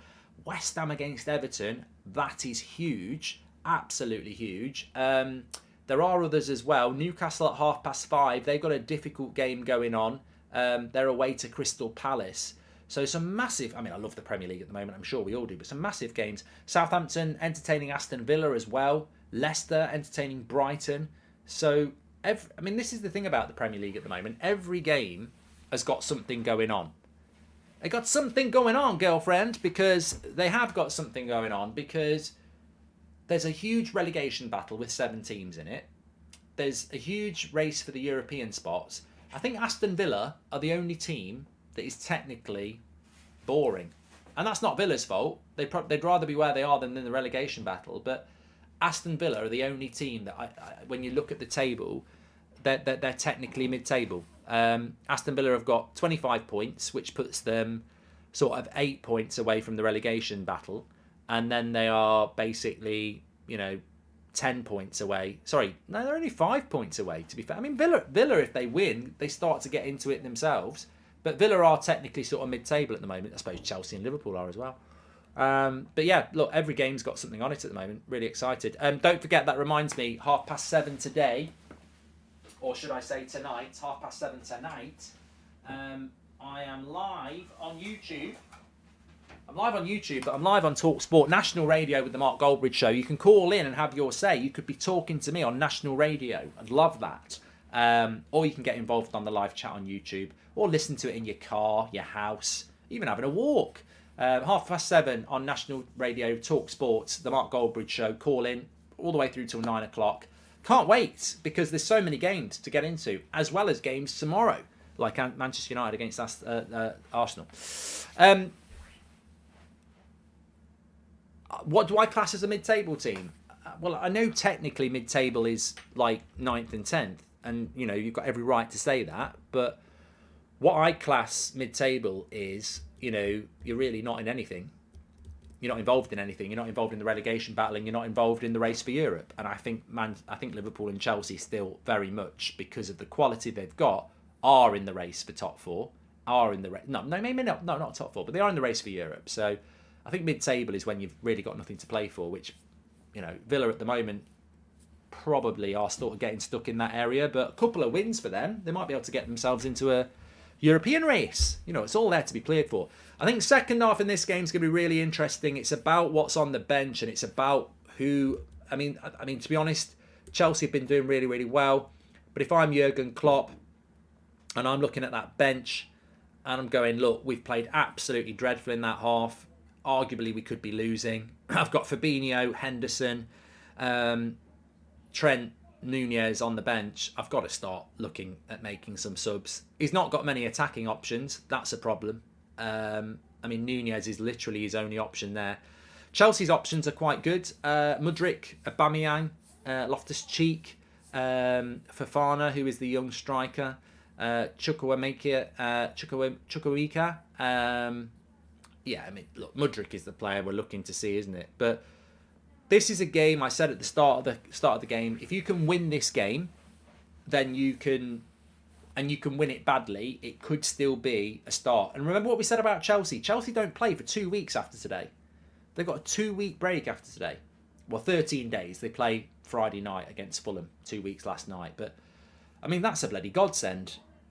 In the season we're in, I wonder if Todd Boehly bought them that. How much did he pay for that 2 weeks off? I mean, that is absolutely massive for Chelsea. If they can get a result here, 2 weeks off, on the training ground, get a couple more players in, that's like a mid-season break for them. So massive 45 minutes to come.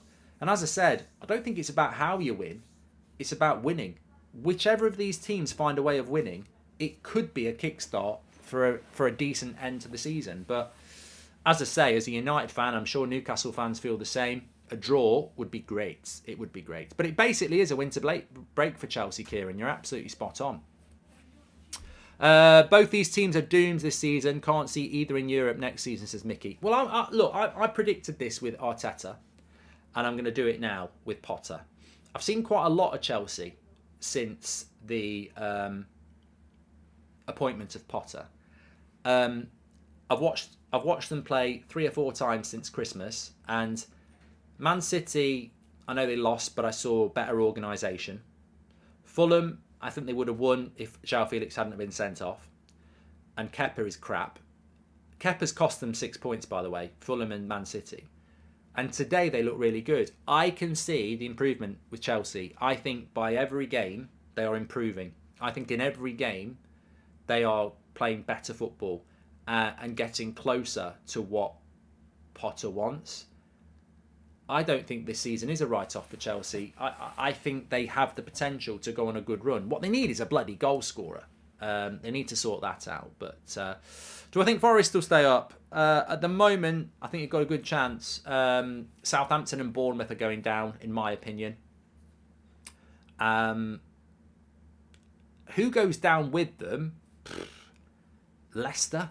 Look, it changes every week. That's the great thing about the Premier League. But Leicester look in big trouble at the moment, even though they'd recovered from a bad start. Wolves and Forest have started winning.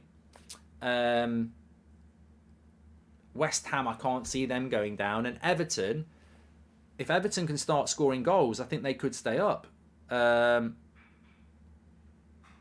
you know, I do think Everton need to make a change. If Everton lose today, I would make a change. But they seem determined to stick with Lampard. And would you take Todd Boehly or FSG over the Glazers, says Tiger? I'd take them both. What would I rather have? I think I'd rather have Todd Boehly. I mean, I think Todd Boehly has been ridiculed by the media and certain ex-players in a very, very arrogant way. And I think there's a word for it. There was an open process to buy Chelsea Football Club. And he didn't wrestle it from them on debt. He didn't buy it in the background. There was a very open process to buy Chelsea. And as part of that process, there was a commitment to spend a lot of money once the club had been bought. And in the time that he's owned the club, they've spent a lot of money. They've brought a good manager in. And look at what Arsenal did with Arteta. Patience is a virtue. I think Todd Boehly gets a lot of bad criticism because there's a lot of almost xenophobia against him because he's American from certain people in the media.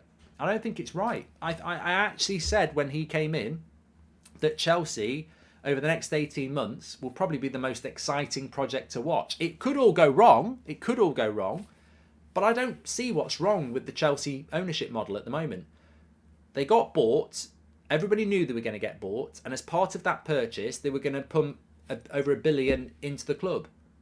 They start doing that and people moan about it. It was public knowledge that that's what the part of the purchase was about. So they start doing it and people go, no. Why would you not want an owner like that? I bloody love an owner like that at Man United. I'm sure Arsenal would. Of course you'd want an owner like that. And I'm not saying FSG have been bad for Liverpool. They've won a Champions League. They've won a Premier League. They've built a very, very good team. But they don't spend like Man City do or Chelsea do or Newcastle will. You've got to spend. Look, Pally says Chelsea don't spend it well. I think they didn't spend it well in the summer. They really didn't spend it well in the summer. I would agree with that. But I think that the way that they've spent it this January transfer, look, it is a bit haphazard. It is a bit all over the place. I would have concerns about that as a Chelsea fan, but ultimately, you know, we don't know how involved Potter is in the recruitment. It's not good recruitment if he's not massively involved, but hopefully he is. But at the end of the day, I'm not going to sit here and criticise Chelsea because they don't spend it well. Certain clubs don't spend it at all. I mean, my club, and don't talk to me about the summer because the summer happened in the summer and we need a whole new team. I love it when rivals say, you spent 200 million in the summer. Well, a decent club would have spent 140 million on the same players. We overspent massively. But, you know, United don't need one summer transfer window. We need about 3. And the great thing about Man United is we need some players. And,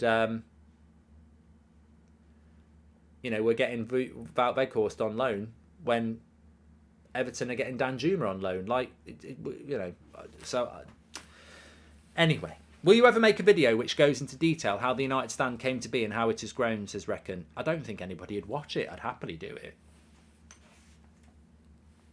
What a tell-all on what a toxic, backstabbing community it is to work in.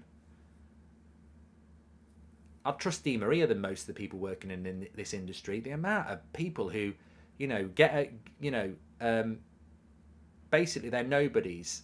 And then they stab people in the back and go off and do their own thing. It's unbelievable. I'm not even talking about me here. Just in general, across the whole industry, everybody's at it. You can't trust anyone. But bloody Di Maria's. Imagine me doing that. Actually naming the people. Trouble is, I wouldn't legally get in trouble anyway, because it's all bloody fact. Good start from Liverpool here. A little bit more of a higher press being engaged. Let's see if they can keep it going. No subs at the moment.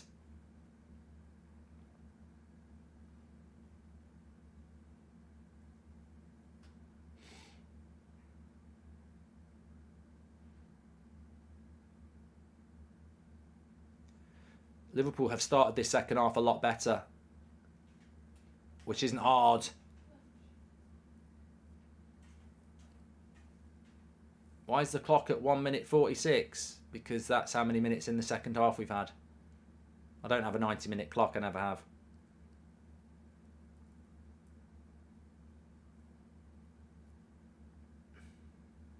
Hi Mark, I'm travelling up to Stoke, says sports fan. Reading fan here, looking forward to Man United next week. Yeah, I think, you know, in all due respect to Reading, we will play Harry Maguire and Scott McTominay in that game because we need to start rotating a bit. So I still think we'll beat you, but I don't think you'll be playing our first team. 8 o'clock on a Saturday night for an FA Cup game as well. I mean, that is get in the bin time, that is. I hate 8 o'clock Saturday night games. I know it's good for people who live in different countries, but I hate it. Better start. Definitely a better start from Liverpool here. Definitely a better start.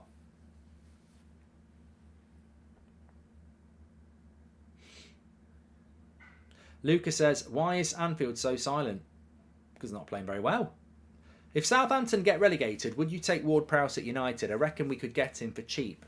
I think that I think anybody would do that, the Beast. Yeah, certainly would. It's you know, even if he just came into Chelsea or Liverpool or Arsenal as a sort of bench option, I think you'd still take him. Yeah, I think it's a good point. Odegaard's got 68% of the vote over Bruno, and I agree. How are you doing in football fantasy Premier League, Mark? What position? Mate, I haven't looked at mine since October. I always start off in all. You know what? Fantasy Premier League for me is like people who go to the gym in January. I start off at the start of the season with the intention of doing well and playing it every week. And then sometimes it's a month I last, sometimes it's 2 months. But by Christmas, I'm definitely stopped it. And it's the same as people who, you know, in the new year, they're going to go to the gym and get fit. Oh, I'm definitely going to stick to it. And by, you know, mid-January, they've given up. The reason I give up on Fantasy Premier League over the last few years has got nothing to do with not having the willpower. It's because they stick stupid games in like Friday night. Well, I used to play Fantasy Premier League all the time, and my time would be 11 o'clock on a Saturday morning. I'd have a cup of coffee. I'd spend half an hour doing my team. That was my routine, but you can't have a routine with it now because they'll have a bloody Friday night game.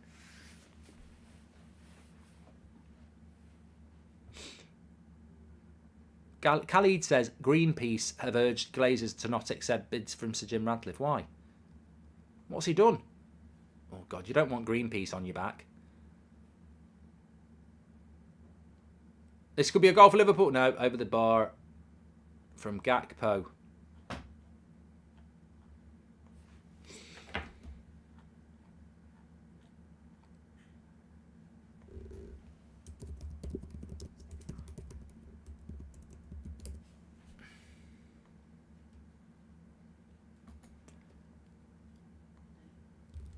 If South got relegated, I'd take Kotchup as backup. Yeah, he's not. Is he injured at the moment, Bella Kotchup? I do like him, Faris, but I always thought he'd end up at Liverpool. He had a great start to the season. There's no doubt about that. I haven't really seen a lot of Southampton recently. A draw is a very good result for United and Newcastle, definitely.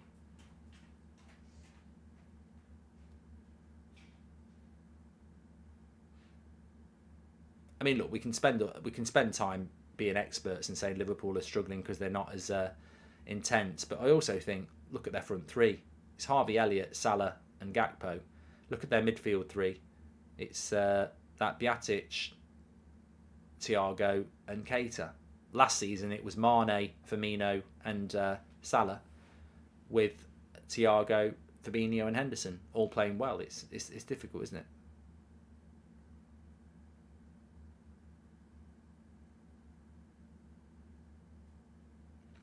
CJ McNally says, do a poll. Sorry, Reekon says, do a poll on the documentary. Look, I can't do a documentary on the story of United Stand, a big tell-all, but I'm sure there's somebody out there that would like to do it, and I'd take part in it.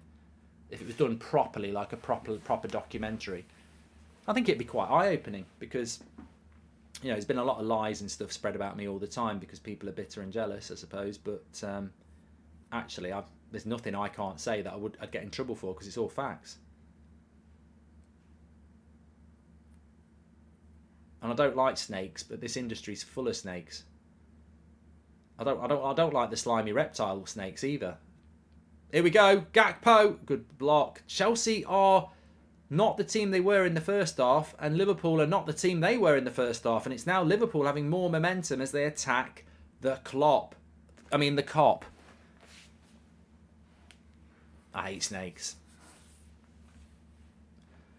With Chelsea's new owner wanting a Premier League All-Star game, would you be for or against it? And if you were for it, what would be your starting 11? Says British Texas Ranger. I think that was a throwaway comment. I don't think we need a Premier League All-Star game. I think it'd be very interesting, but I don't think we need a Premier League All-Star game. Do an interview with Piers, says Tom. These people won't do them, mate.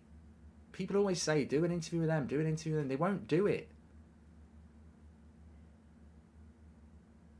They see what happens on Twitter. They get cooked. They won't do a face-to-face. I'm not being arrogant, but they won't do it because their football knowledge isn't up to the level of what yours is. So they're old school media that used to just write an article or have an interview on Match of the Day or whatever, and everyone had to listen to it. The great thing about social media is that there's so many other opinions out there that these people get challenged and they can't deal with it. Mudrik's warming up. Well, here we go. And it needs to happen. It needs to happen because they've lost their way in the second half, Chelsea. Get to have a look at him. Look, I'm excited to have a look at him. I can't pretend that I've seen loads about him. I know that Arsenal tracked him for a long time and he's very highly rated, but I'm not going to pretend that I've watched Shakhtar the next home games. No, I don't know a lot about him, really. But it's all Liverpool at the moment. Chelsea have lost the momentum. So Potter does need to change it. Lazy by Havertz there. Give me some sneak.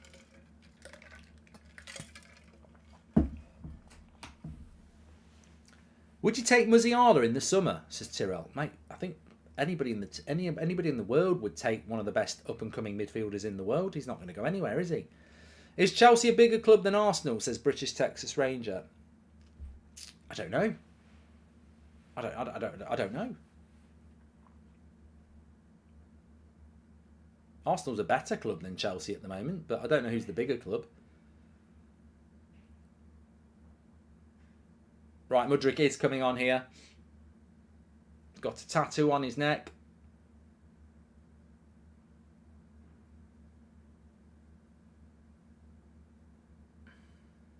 Hall comes off, youngster.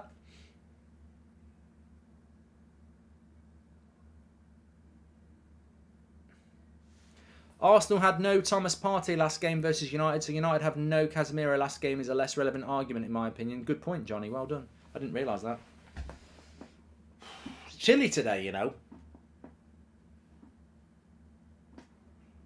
Red card for Mudryk. Get your bets on. That'd be ridiculous. That'd be ridiculously unlucky from Chelsea. Look at the way Chelsea play out from the back, though. Here, they're passing it around. 4 players in their own box there as Liverpool engage the press. Chalobah wins the free kick.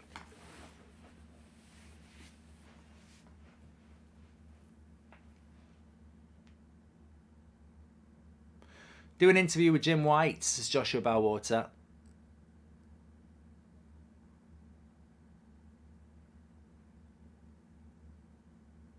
Nemanya's saying Gakpo's dreadful. Oh, Greenpeace is complaining about Jim Radcliffe because Ineos is a chemical company and is it at the top of the plastic pollution pile.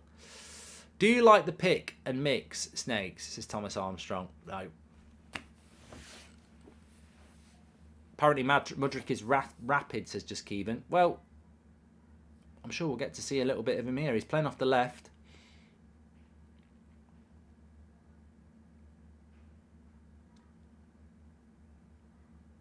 Here's Havertz. If you came to the US for 1 week, where would you go, says British Texas Ranger? It'd be tough because I want to go New York, which is East Coast, and then I want to go LA and that side on the West Coast. So, and I do quite like the look of Texas.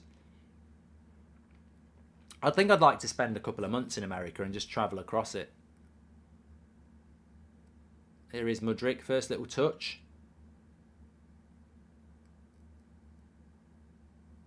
Chelsea just need to get a bit of possession here. First 10 minutes, Liverpool have got the momentum. So Chelsea just having a bit of possession here is not a bad idea. Just take the sting out of Liverpool's momentum. Conor Gallagher got stuck. Needed to hit that quicker. Ends up winning a corner. Need another stretch. I've not been stretching enough. You've got to pump it up, don't you know? Pump it up. You've got to pump it up. Don't you know? Pump it up. It's cold. It's not really the stretch. It's just cold. Urgh.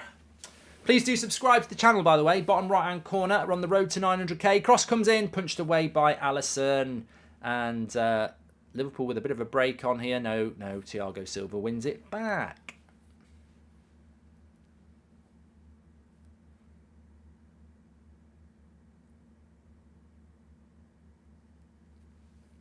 Yeah, we're only 200 away from 885,000, so please do subscribe. Bottom right-hand corner. That's football. Daily content on here. General football chat. You're all very welcome. Doesn't matter who you support. Get involved in it. Interactive as always. Mudryk's just fouled Milner there. Didn't look like much of a foul, but the ref's given it.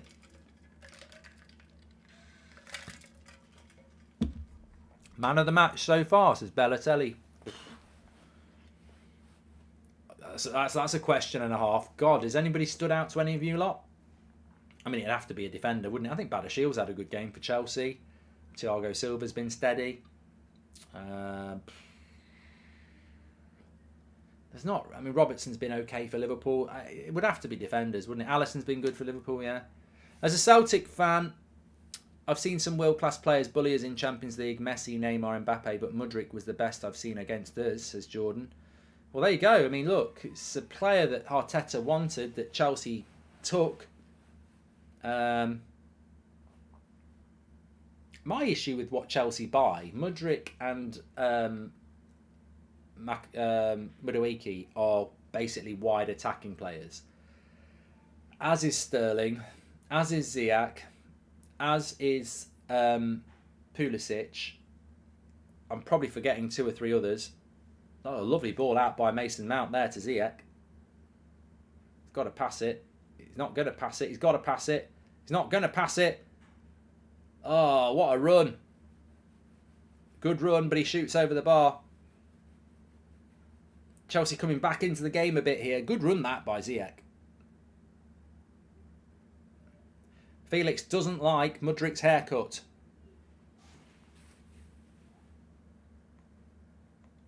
Now Liverpool on the break. Game's starting to get stretched. Thiago Silva with a good tackle.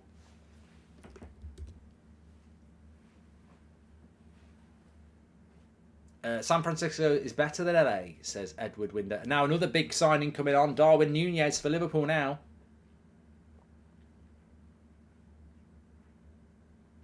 Will you be doing any Six Nations watch along, says Jake? I wouldn't have thought so. I'll be watching it though.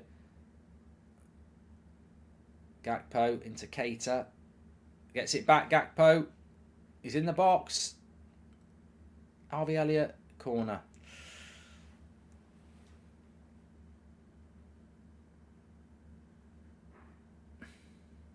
What's he doing? He's giving a penalty. No. You can't give a penalty for that. It's a corner.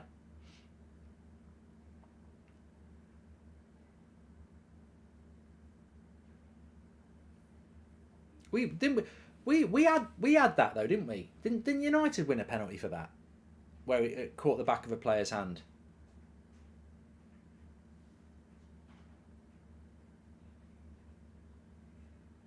Good block. Even though I'm a City fan and you haters, love your content. Thanks for making me laugh, says Hessen. Thanks, pal. Good result for you against Spurs. I mean Spurs, 2-0 up at half time and you know 4-2 loss.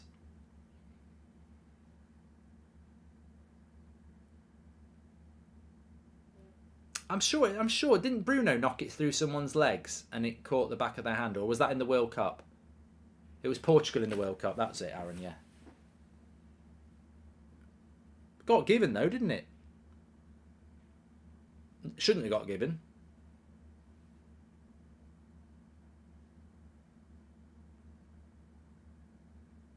I've got a Liverpool fan saying here, I hate you being a Man United fan, but I think you're alright, says Scouse.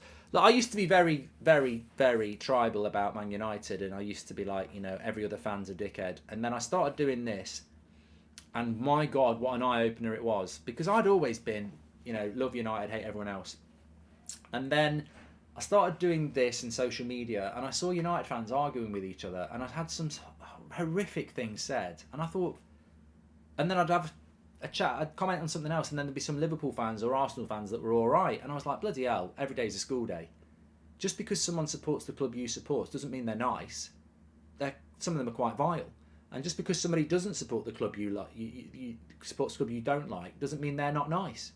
So I don't really have a problem chatting with Liverpool fans, Arsenal fans, Chelsea fans, because I do it on a people basis, not on who you support. Because I guarantee in your fan base of Liverpool, Chelsea, Arsenal, you've got some right cretins. Some right vile people. So yeah, it sort of changed my perspective over the years that, obviously my love for my football club hasn't changed at all, but I don't blindly just back any United fan just because they support my team, because they might be a complete prick. And there are plenty of them out there, in all fan bases. It's like snooker. My favourite snooker players are Neil Robertson, Mark Selby, Kyron Wilson, Mark Williams. They're probably my favourite current players. Judd Trump supports Man United. Not one of my favourite players just because he supports United.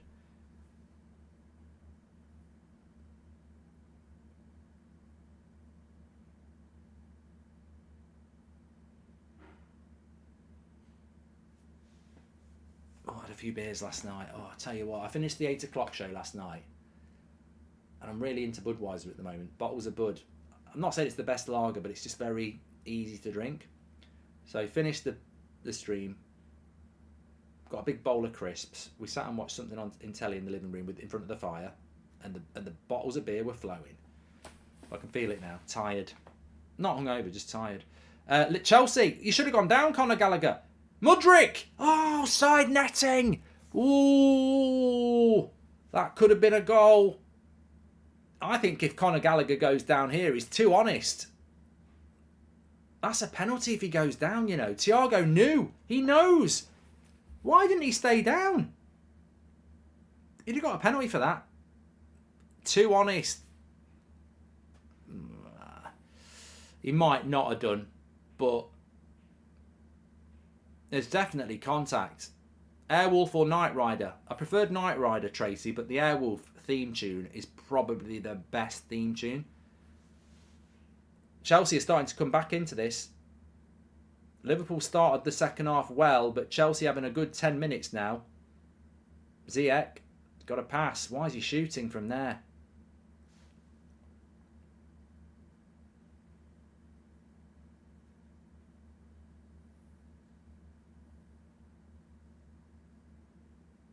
Alex says, which fan base is the nicest? Oh, I don't know about that.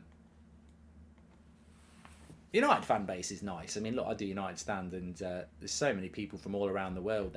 And I'm closer to the United fan base in relation to, you know, I do United stand every day, and there's people around the world who are fantastic. You know, got fantastic, and Manchester and London. You know, we've got fantastic people in our fan base, but you know, you can't just blindly back United fans just because they support your club, because there are some right cretins in every fan base, as we know.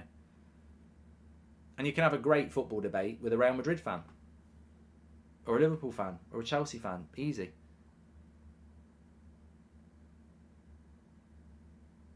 Mudryk, he is fast. Milner, in the book you go. Blatant yellow. He's absolutely cooked him there.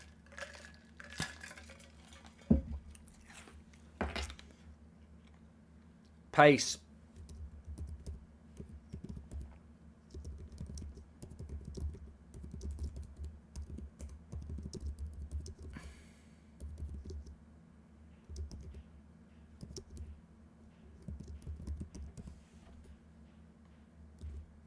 Is going to have to be a change there at right back, because Mudryk has just gone and got Milner booked. If he gets up against him again. American here, I've just ended my job as a bartender for a better career, but here, have a bud on me. Tariq, thank you very much, and all the best in your career. Cross comes in, Alison's going to punch that away. Yeah, all the best, Tariq, with your career. Appreciate the super chat. Eric says, do you think Ward-Prowse could be a good option for Newcastle if he can't get Maddison, or is he not the answer for us as an open play shot creator, says Eric? I mean, Newcastle have been chasing Maddison for a long time. If you could get James Maddison in January, that would be a massive signing, but Leicester would be stupid to do it. Finn says, any advice for running your own company? So, cheers, says Finn. It's hard work, mate. You know, I think back to the days when I used to get a paycheck each month, and at 5 o'clock that was me until the following day. Running your own company, you're never really off if you do it properly. But it's very rewarding as well, being your own boss, because it's hard. It's a hard one, really. You know, I do miss sometimes the simplicity of going to work 9 till 5 and then your evenings and weekends being your own. But then there's a lot of frustrations with that as well.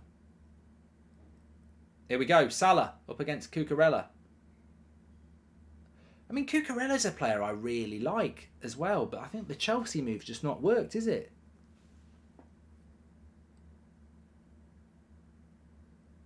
I'd certainly persevere with Cucurella if I was a Chelsea fan. I wouldn't give up. And I know you've got Chilwell. I mean, ridiculous injury problems for Chilwell and James, because they're fantastic fullbacks, especially Reece James. But Cucurella's definitely better than he has been.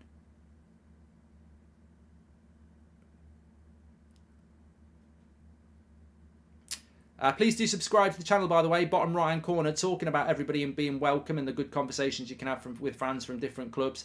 Make sure you subscribe, get involved. We'll be doing a match reaction to this. Chelsea... get your words out. I think Chalobah actually tackled a Chelsea player, and it ended up with Gakpo getting a chance, and again, he didn't particularly take it. Nunez with a good... I mean, that's part of Nunez's game that doesn't get credit. His link-up play is pretty good. Amar says that Mudryk has got unlimited potential. Yeah, it's probably a hard watch for Chelsea fans, isn't it? Not for Chelsea fans, for Arsenal fans, watching Mudryk and the potential that he has. He does look decent. I don't know a lot about it. I mean, you know bits about him. I mean, he's been mentioned around Arsenal for about 7 months. So you do, you have a little look at him, and you see him in the odd game. But I mean, for me, it's I don't like to lie about. Oh, I know that player. I've watched this player. You either have or you haven't, and I don't know a lot about him, but he looks lively. The thing I like about him is he looks fast, which is always good for an attacking player. He looks like he's good on the ball, like he's got good close control, and he nearly gets on the back post for a cross there. Yeah, he's fast. He looks good on the ball. He's got a good centre of gravity, close control, and he looks powerful as well. He looks like he's well built, so could be a good signing there.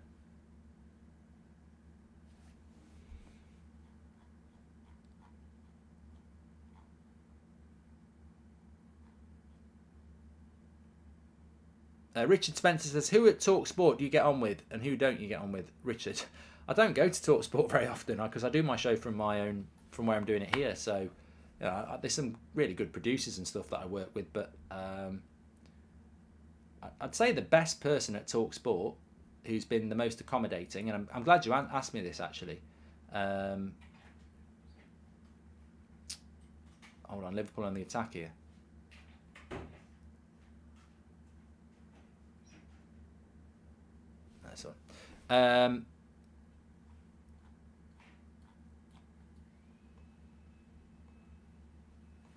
That's not my computer. That's actually somebody hoovering, if you can hear it in the background.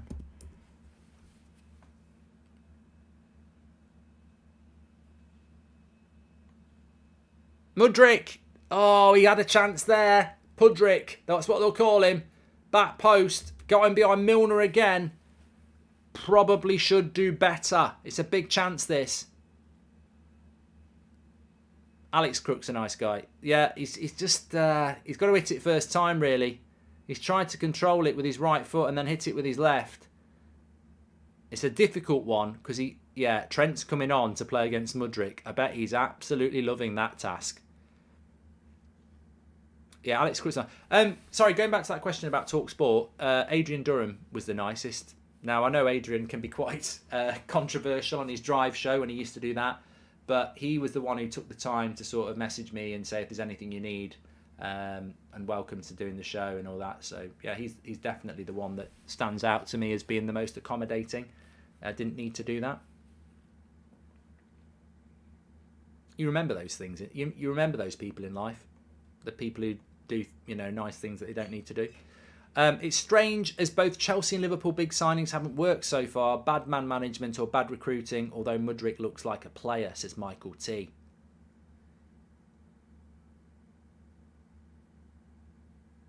Chelsea need to score goals. Trent's going to get cooked, says 49R. I've got 20,000 people watching, by the way. Thanks everyone for tuning in for this game. Get involved with That's Football. Lots and lots of stuff going on.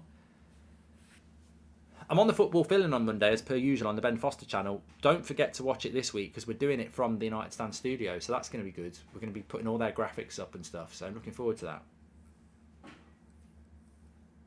And don't forget, tonight, talking about TalkSport, 7:30 tonight till 9 o'clock, the Mark Goldbridge show. I'm not blowing my own trumpet. I'm letting you know, because it's live on YouTube. You can get involved with the chat, and also you can call in. Get your calls in. Loved it last week. Love getting the calls in. That's what it's all about, getting as much of your opinion as possible. So 7:30 tonight, it'll be live on the TalkSport YouTube channel, live on the radio, and hopefully we'll get a goal here, because this is the big game of the day, and it would be nice to be not just having Chelsea and Liverpool fans moaning. Thanks, Jacob. They do look average, Ablez. They do look very average at the moment. Both these teams do. Too many ad breaks on TalkSport, says Damien. I think if you're used to my content, I agree. But that's what national TV, national radio is, isn't it? They have the ad breaks. I find it frustrating because I'm used to just like we've been live together for the last 2 hours, and that look, I know a lot of people do watch-alongs and stuff these days. I was talking to somebody yesterday, and I'm not going to claim that we were the first people to do watch-alongs, but I think we're the first people to do them properly and successfully, and now everybody copies them, which is fine. That's what happens when you do something well. But we chat for 2 hours non-stop without a break. You go and do Sky. I mean, I've done stuff with Sky. I've done stuff with TalkSport. Ziyech blocked. Good defending by Liverpool there. And it does get frustrating when you have to break every 5 minutes because you just you don't want to break. You want to keep talking, but that's just the way it is.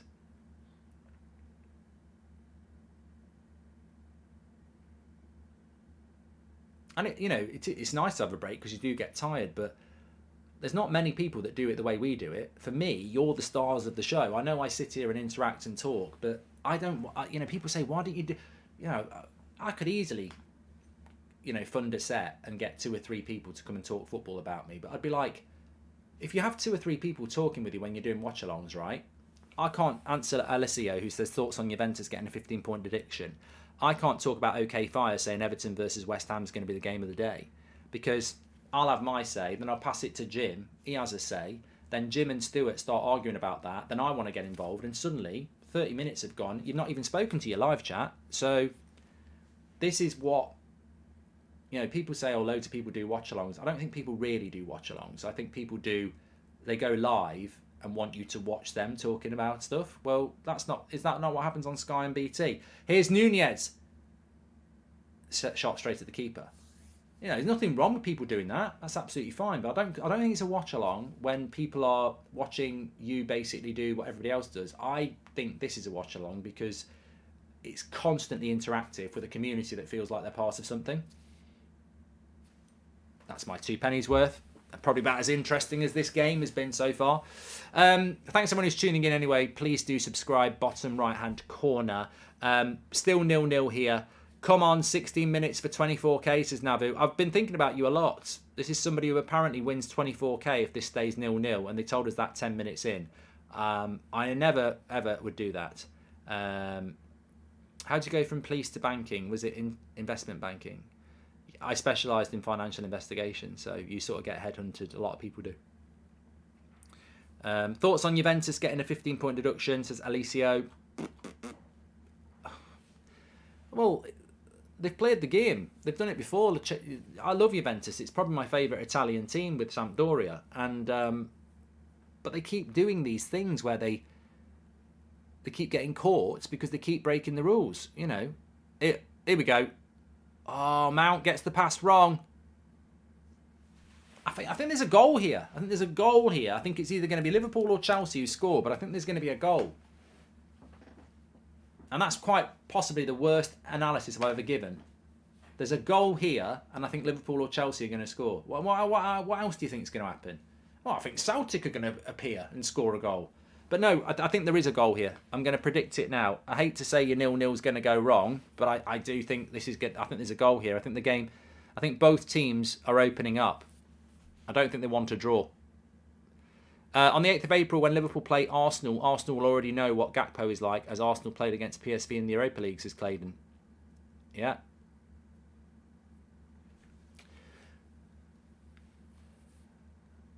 It feels like both teams don't want to draw.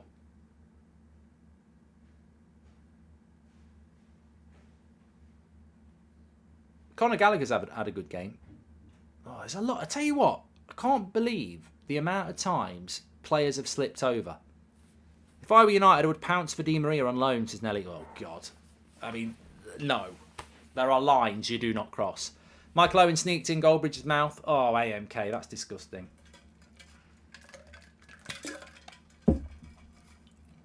Good clearance by Silva. A couple of subs coming on for Liverpool. Jones. Chalobah's gone down. Thanks everyone tuning in. Please do subscribe. Bottom right hand corner. Should we do another poll? I mean, no, you're meant to give us good polls. Referee to thump it from 30 yards, says Joshua Bowater. Here we go. Who will finish higher this season? This is a good one. Who will finish higher? They're basically on the same points. You got to pump it up. I will tell you what I think once we've had enough votes. Who will finish higher this season, Chelsea or Liverpool? And then I'm going to do Player of the Year so far.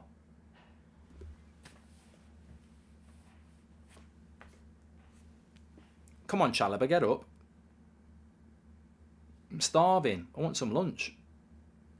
We're only 300 subscribers away from 885,000. Please do subscribe. Bottom right-hand corner. Get involved with the channel.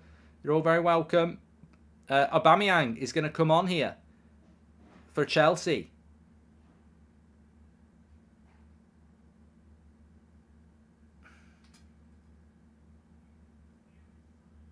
Still time. Still time.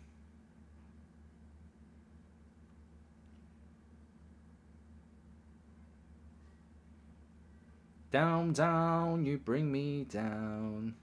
I hear.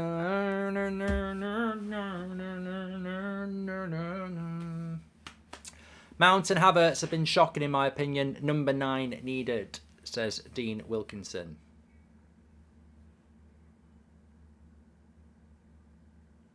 I feel guilty about how bad this game's going to be. You know, we're going to pump it up a bit. Who wants a takeaway on me tonight? Let's do something. You'll need a PayPal.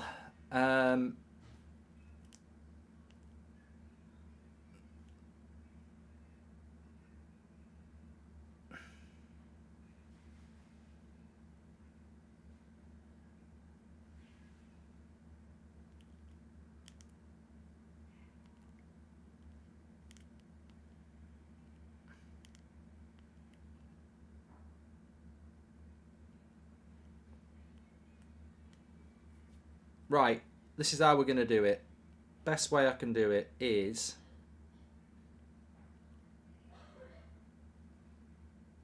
Have I got anything in my reel? Mason Mount's going to come off.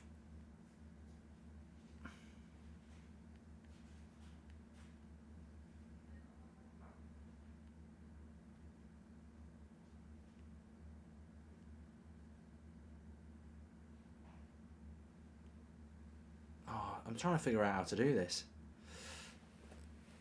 I'm going to do it on my Instagram page at Goldbridge Mark, but I need a picture. So I'll just do a picture of myself. I can always delete it.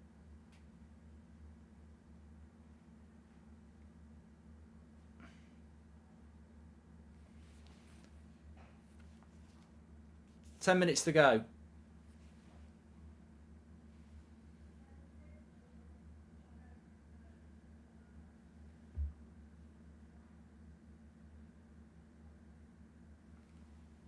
No, that's a dreadful picture. I'm not doing that.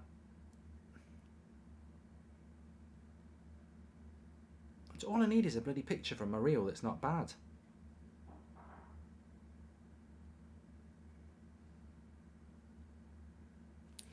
I don't know why Mount is linked to Liverpool. He's not that good. Chelsea always need a number 9 when they get one. Scrap it. AMK, they desperately need a striker, yeah. I don't know why Mount is linked to Liverpool. He's not that good, says Clayton Plays. Well, I like Mount. I really do. I think it's an intelligent move to sign him on a new contract. Right, I think I've got a plan. Yes.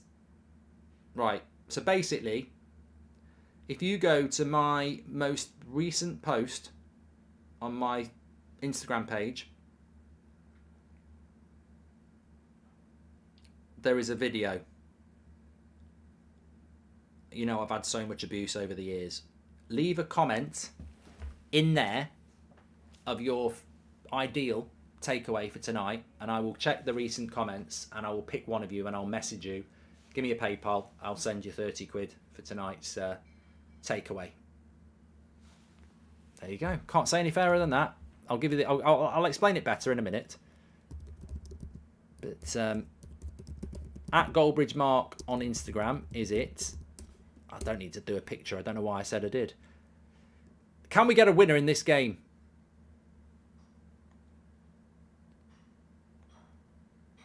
I've played the game. Can we get a winner in this game?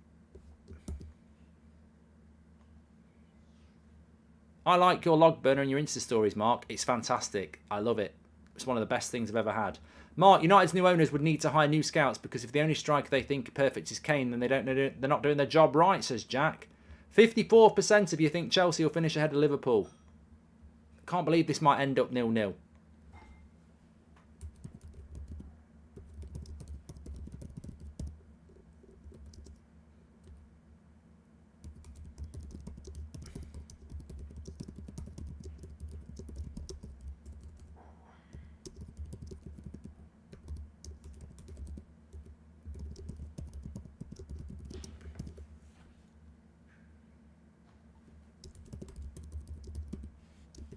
Right, I'm going to whack this into the chat and pin it.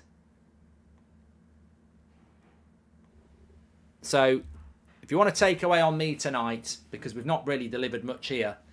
See what I did there? If you want to take away on me tonight, you'll need a PayPal account so I can send you the money. But if you want to take away on me tonight, follow me on Instagram. And then go to my most recent post, which is a video, and just type in the comments your dream takeaway, and I will check those at full time, and I'll message the winner, and we will send you 30 quid. The links in the Instagram, links to the Instagram is in the live chat. It's pinned in there, and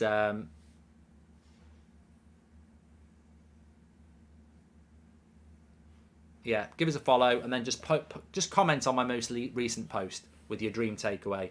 And I'll message the winner. Worst game of the season, says Safati. Well, at least we can give something back. I don't know why everyone's slipping. It's ridiculous. They've overwatered the pitch, haven't they?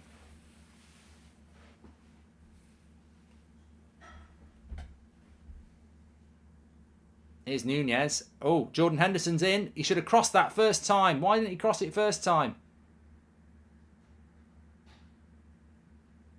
Go on, there's a pass there. Play it. Why don't you pass it to feet? Why are you hitting it long? We're going to get a late winner here with 5 minutes to go. Ref's going to give a foul on Chelsea here. Might be worth a shot. Mitchell Steele says, when's the next FIFA video? Huge fan from India, says Sumak. The FIFA highlights are on Twitch now. Goldbridge TV. Just check the video. I'm not putting them up on here anymore. What would your dream takeaway be tonight, Mark? Says Harry. My dream, I want a Chinese tonight. I really want a lovely Chinese takeaway tonight. Yeah. It's not my favourite. I just feel like a Chinese tonight. Sometimes I really want an Indian. Sometimes I really want a pizza, a kebab, fish and chips. But I really do want I feel like a Chinese tonight. Prawn crackers, beef chow mein, bit of sweet and sour chicken. Fabinho, cross. Is there to be a winner late on here? You'd love it if you were at Liverpool or Chelsea and you won this late on. It could be a massive boost to your season. The chances have been better for Chelsea. But Liverpool are pushing now.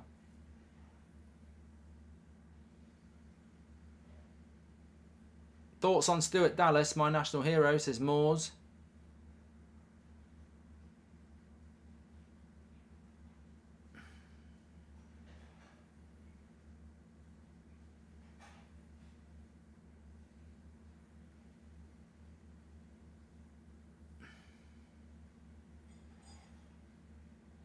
Yeah, whack your messages in. I won't just pick it because you go for Chinese. I'm going to pick.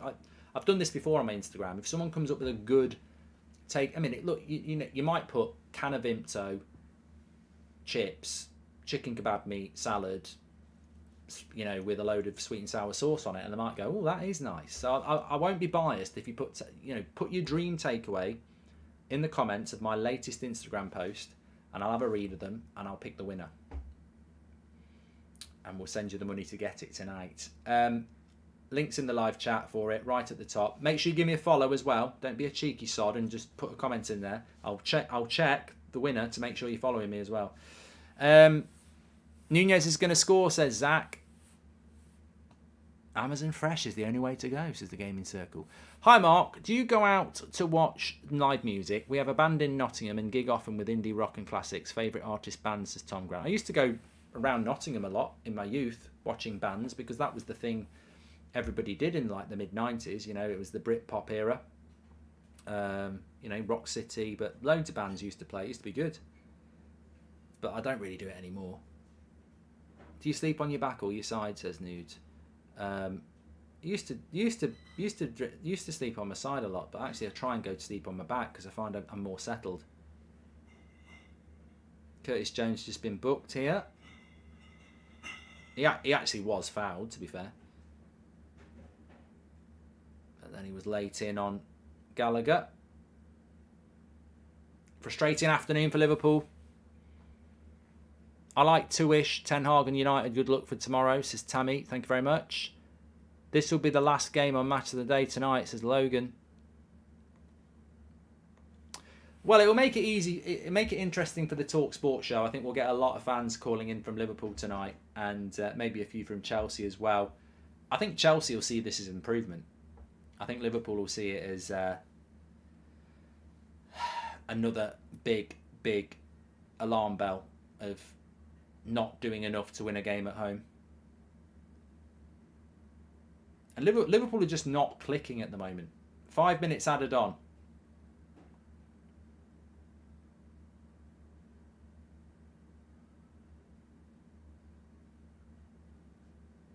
Klopp's not happy because he didn't get a throw in.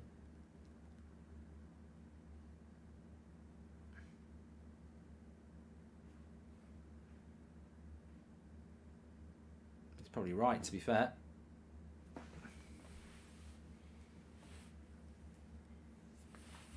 What's your next watch-along, Mark? Well, I'm doing United Arsenal tomorrow, obviously, on the United stand, so tune in for that. On here, we're heading into the cups, aren't we? And I'm not. I mean, I'll do them on United, but I'm not massively interested in the FA Cup. Oh, I'll probably do. There's one on Friday night, isn't there? Is it Arsenal Man City? I'll probably do that on Friday. To be fair, yeah.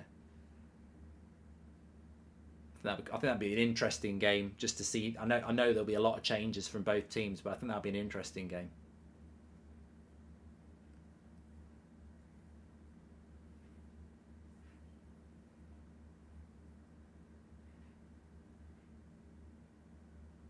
No more watch-alongs from me today. No, I'm on Talk Sport at 7:30, so I've got to watch a lot of football and just make sure I know everything that's gone on. Wonder how quick the betting guy's heart rate is now, says Louis. Well, if it's true, did say it 10 minutes in that it could win 20 grand if it stays 0-0. I think you're crazy to bet on a 0-0. This must be a very stressful thing to do. Good play by Mudryk. Good play by Mudryk. What? Who is that? And why did they not shoot? Chukwuemeke. Why did he not shoot? With the 24k, can you buy his Mbappe? Says Speedy. Robertson's played well for Liverpool. Cross comes in. Bit of head tennis. Still a couple of minutes to go. Trent's on the break. Goes for Nunez. Does well. Holds it up. Nunez. And corner given. Corner. Dylan wants a shout out.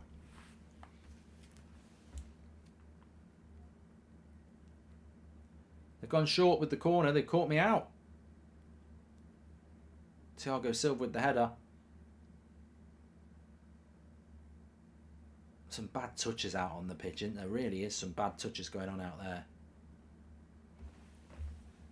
Good play. Still 2 minutes to go. Kepa's got it.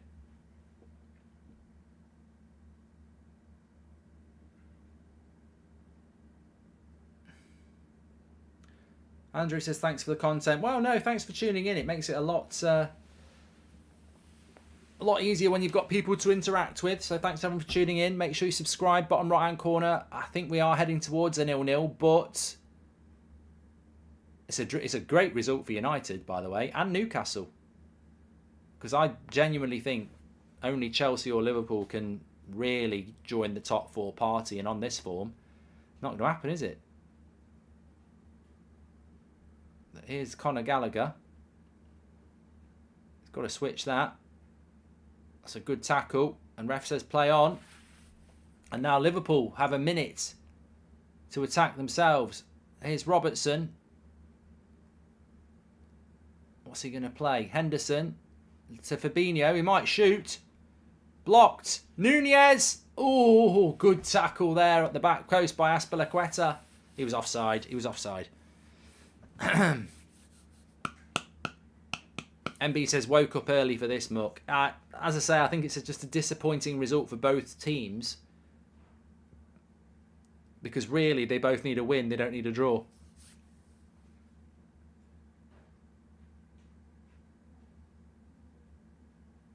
That should be it, really. 30 seconds to go.